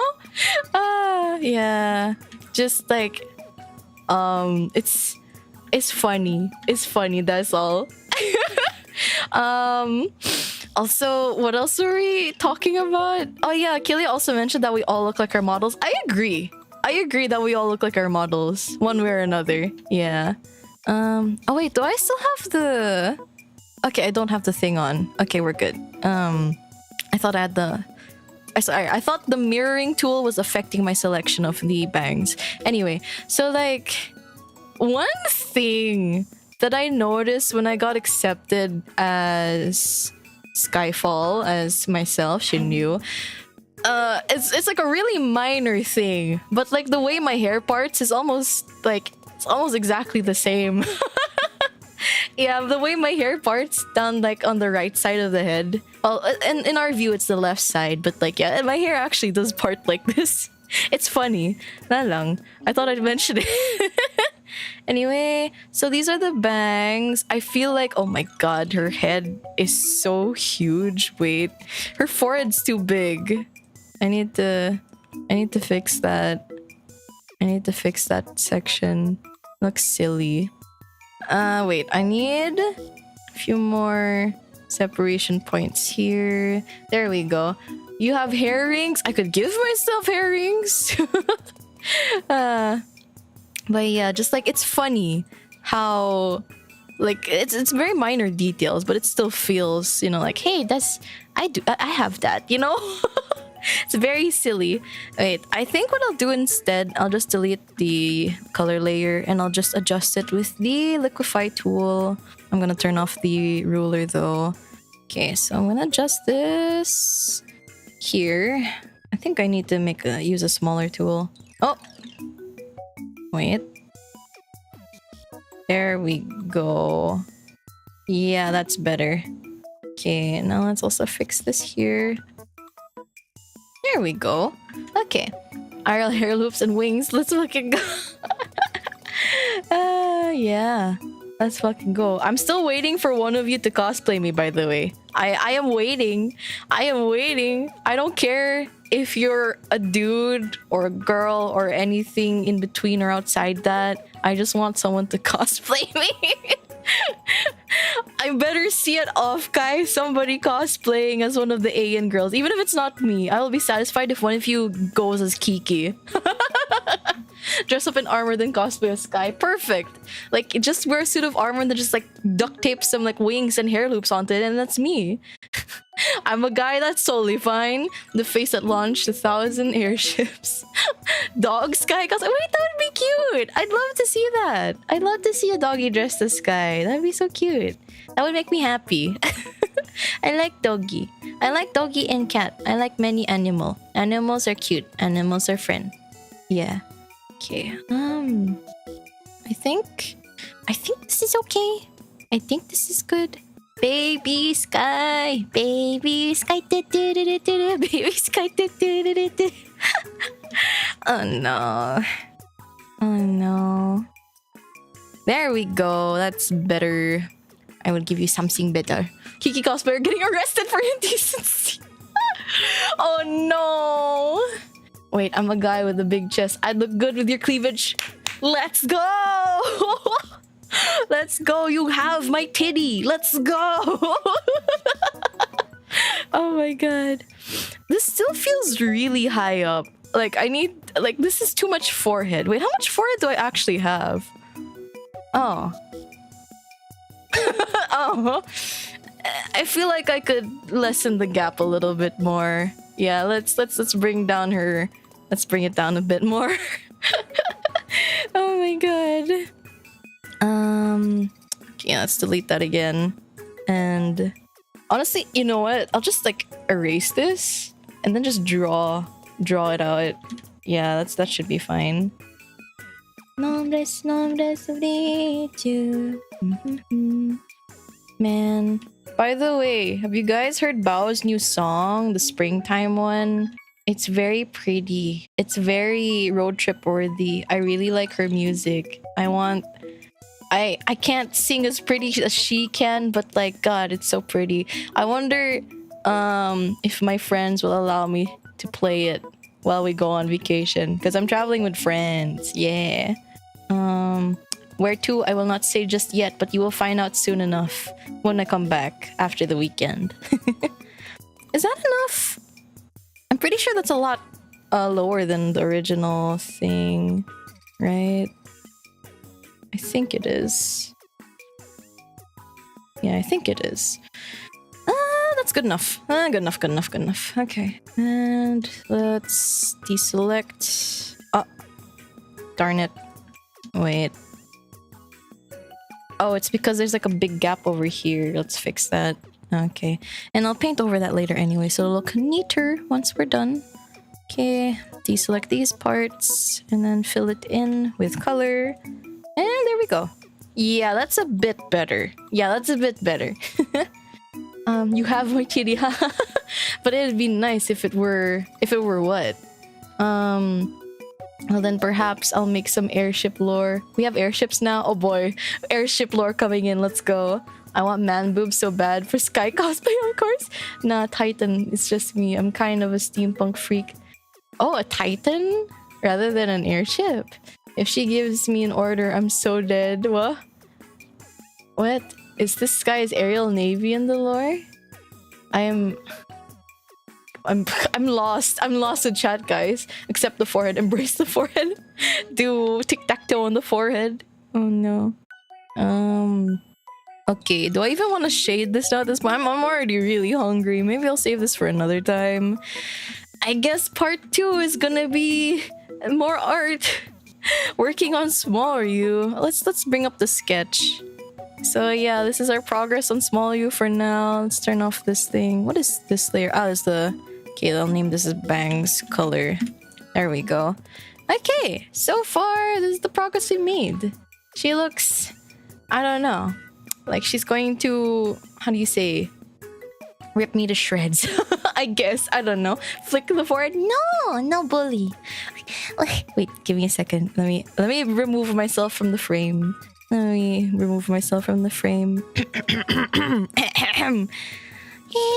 Oni-chan, don't flick my forehead. That's mean. Come on. I'm gonna tell Skye One-chan on you. Baka. Baka.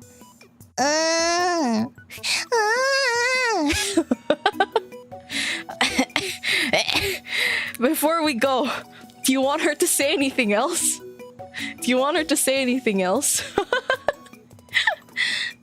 Before we go. Plays tic-tac-toe is not big forehead, it's a big brain. Yeah, Skye is big brain. Skye is very big brain. You read your last ha. My cute. Hokai kata. Are you satisfied now? Call us Oni-chan. Wait, give me a sec, excuse me. Oni-chan? Oni-chan? One-chan? Oni-chan 大好き。そうよ。一緒に帰ろう。ね。airship one. No. Oh, now call the police. Excuse me? Police? That's the weird Oji-san over there who's trying to do and make me say weird things. He's been watching me at the park. I'm scared. Mr. Policeman. Mr. Policeman. Omawari-san. Omawari-san. Okay. Asking for a credit card for... Excuse me, Oni-chan. Can I please have your credit card information? I wanna buy my littlest pet shop stuff. Can I have uppies? Uppy. Oni-chan. Dakka. There we go. I can't stay super high like that for too long. I can go like a little high, but not that much. She wants to play Roblox and buy skins. Yeah, she wants to play Roblox and buy skins. Oh my god. Wait, one thing I want to do though, I feel like the line art's a bit too light down here, and it feels like it kind of just like fades into nothingness. So I'm gonna darken the line art down here just a little bit more. Okay. Excuse me. Is that working? No, it's not. There we go. There we go. That's more like it. Okay. Alright. Let's... Do you have any games on your phone? Do you have any games on your phone? Cloud Penguin! What the heck? Okay, let's stop here now, guys. Let's save Small You for another time. Let's save Small You for another time, yeah. I think so far I'm kind of satisfied with the way she looks. Not sure if I want to change or add anything else. Yeah. Yeah, okay, so thank you so much again for joining me today. Next week's Skye Station will probably just be a continuation of this, honestly. And does anyone have any questions before we go regarding Live2D or anything else? Heck, maybe questions for me if you feel like anyone. Thanks for the stream. This was really good. Oh, I'm glad. I just hope that I managed to teach everybody something. Sounds good? Okay. How was lunch? Lunch was okay. Lunch was... Well, I had more leftover gyudon. And I'll probably eat a little bit of that extra leftover gyudon in a bit because I am hungry again. You mean I get to see more Small You? Of course! We're making this! It would be a waste not to use it. This is very helpful. Thank you for the stream. No problem. Let me leave you guys with some resources. Yeah? So for resources... We have the official Live2D tutorials. Here, these work really well. Let me just send them to you guys in the chat. Copy, paste, send. I think it should send. There we go. And aside from that, there's also Miss Kira Omori. I'm not sure if she still uploads stuff now. But a lot of her videos helped me a lot. So let me get her... You know what? I'll just give you her channel playlists and you can like peruse her videos. I learned a lot of my stuff from there. There is also... I don't know if Brian Tsui... Brian Tsui is the head, I believe, of Iron Vertex. I don't know if he has tutorials, but you can watch his workflow videos, and once you have a bit more of an advanced understanding on Live2D, you'll be able to look at the workflow videos and kind of like break down what he's doing, basically. Yeah. Thank you for the stream. Thank you all for being here. And have a good vacay. Thank you. I will. I hope I will. I have a very bad feeling that I'm going to get sick. I don't know why. I have a bad feeling that I'm going to get sick during the vacation. It might just me being paranoid, but oh, thank you so much, Nate the Bad, for the 2-month membership notice. Thanks for an incredibly informative and fun stream. I'm consistently impressed with how many things you're skilled at. Thank you. And again, it's thanks to you guys that I can take the time to learn things and become skilled at them. So again, muchas gracias, everyone. Many, many thanks. Remember, skylights. All the lights in the sky are stars. And You're all the highlight of my day. That's why I named you Skylight. Don't get sick. There's Final Fantasy 14 to play when you get back. You have a point, teacher. And the homework is due on Monday. It's due on Friday? Because I get back home Tuesday. And I was thinking of just having a simple chatting stream when I come back and like maybe 1 or 2 other streams. But yeah. Oh, Reva918, thank you so much for the 1 month membership notice. Thanks for the stream. It was very informative. Thank you. Thank you. Simply have a good immune system. Just don't get sick, forehead. Just get good. Your immune system is weak. Fucking just don't get sick. Snake eating mouse. Thank you so much for the 2 months membership notice. Thank you, Professor Skye. Take care of yourself. I will try my best. I will try my best. I'm mainly worried about either getting sick, like getting colds, or getting stomach bugs. Because usually whenever I go on vacation, I tend to get stomach bugs. Immune system gap. Immune skill issue. Don't jinx it. I think I'll just knock on wood. There you go. Take zinc supplements for immune system health. Okay, I will. Do I have any? I have vitamin C, but I don't know if that'll help much. We'll see. 6 small U lines. Oni-chan, I'm sick. Please take care of me. And she little Skye part when she called the police will be part of the exam. No. Idea. Don't get either. I'll just like grin and bear with it, Lamau. Oh, before I go, when I come back, I do have some stuff planned already, and we do have the membership stream coming next week, right? So I asked management already, and they approved of it. We will have a bit of a special guest and an activity we already talked about last membership stream. So you'll see a familiar face there. I'm sure she'll be happy to see all of you too. Sure, I hope you like cherry flavored cough medicine. Oh no, I don't like cherry flavored stuff. Oh, you all know her. You all love her. And now you'll get to learn more about her. So yeah, you'll see a certain bratty girl there. I'm intrigued. Yeah. She'll be there. And then aside from my chatting stream, I forgot what else I've planned for when I come back. But yeah, it'll things will be there. Good night, Skye. Have the best sweet dreams. Thank you.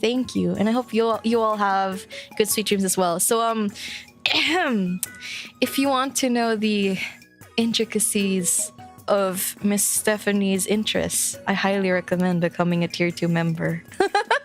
You guys won't regret it.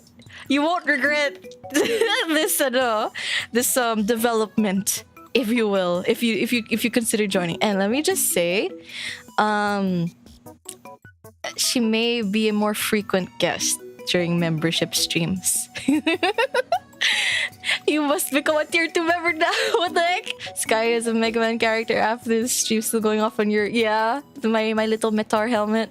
That is quite the tease. And I'm sure she'll be willing to tease you guys even more. Strong endorsement? Yeah. Because I was thinking about it. Steph needs a little bit of help in the PR department, you know? So I thought that maybe by letting her on membership streams more often, she might be able to build a bit more of a following, you know? Resist what? Resist Stephanie? No, you can't resist her. Regret. How do you eat that? Anyway, so yeah, that's it for now. Is there anything else I have to go over? I don't think so. So yeah, what's Skye, everybody? Thank you so much for joining me again today, and I hope to see you guys next time. Bye. Wait, raid. I need to raid somebody. Almost forgot. I was too busy thinking about Stephanie. Wait. Let's see who is available right now.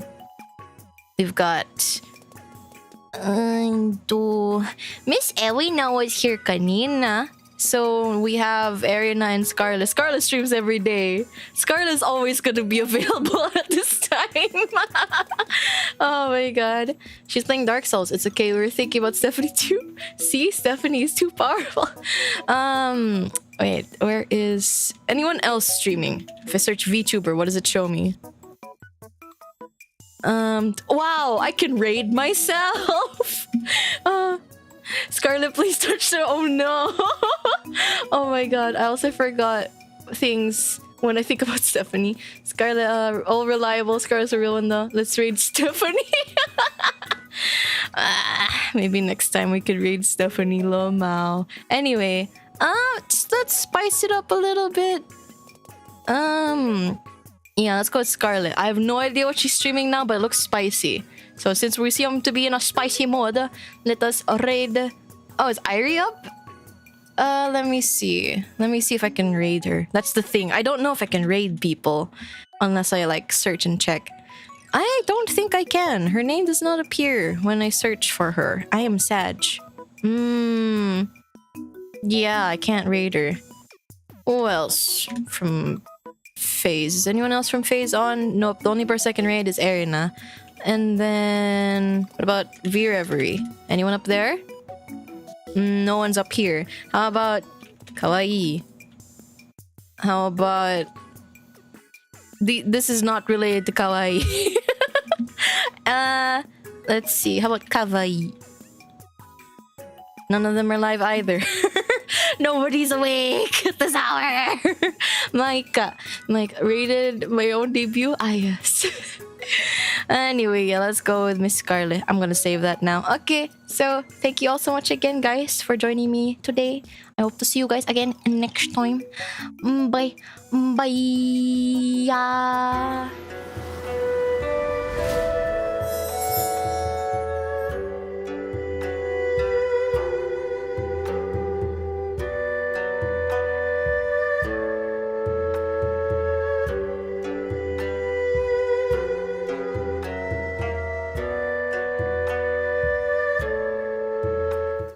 Oh, Skye said that you wanted to raid me. That's so sweet of you. So do you want to know what kind of things I'll be talking about on that membership stream? You want to know what kind of secrets I'm hiding, cutie? Well, I won't say much, but it's all very intimate things. Okay, so you better be there. Okay? Or else I'm gonna make you regret it.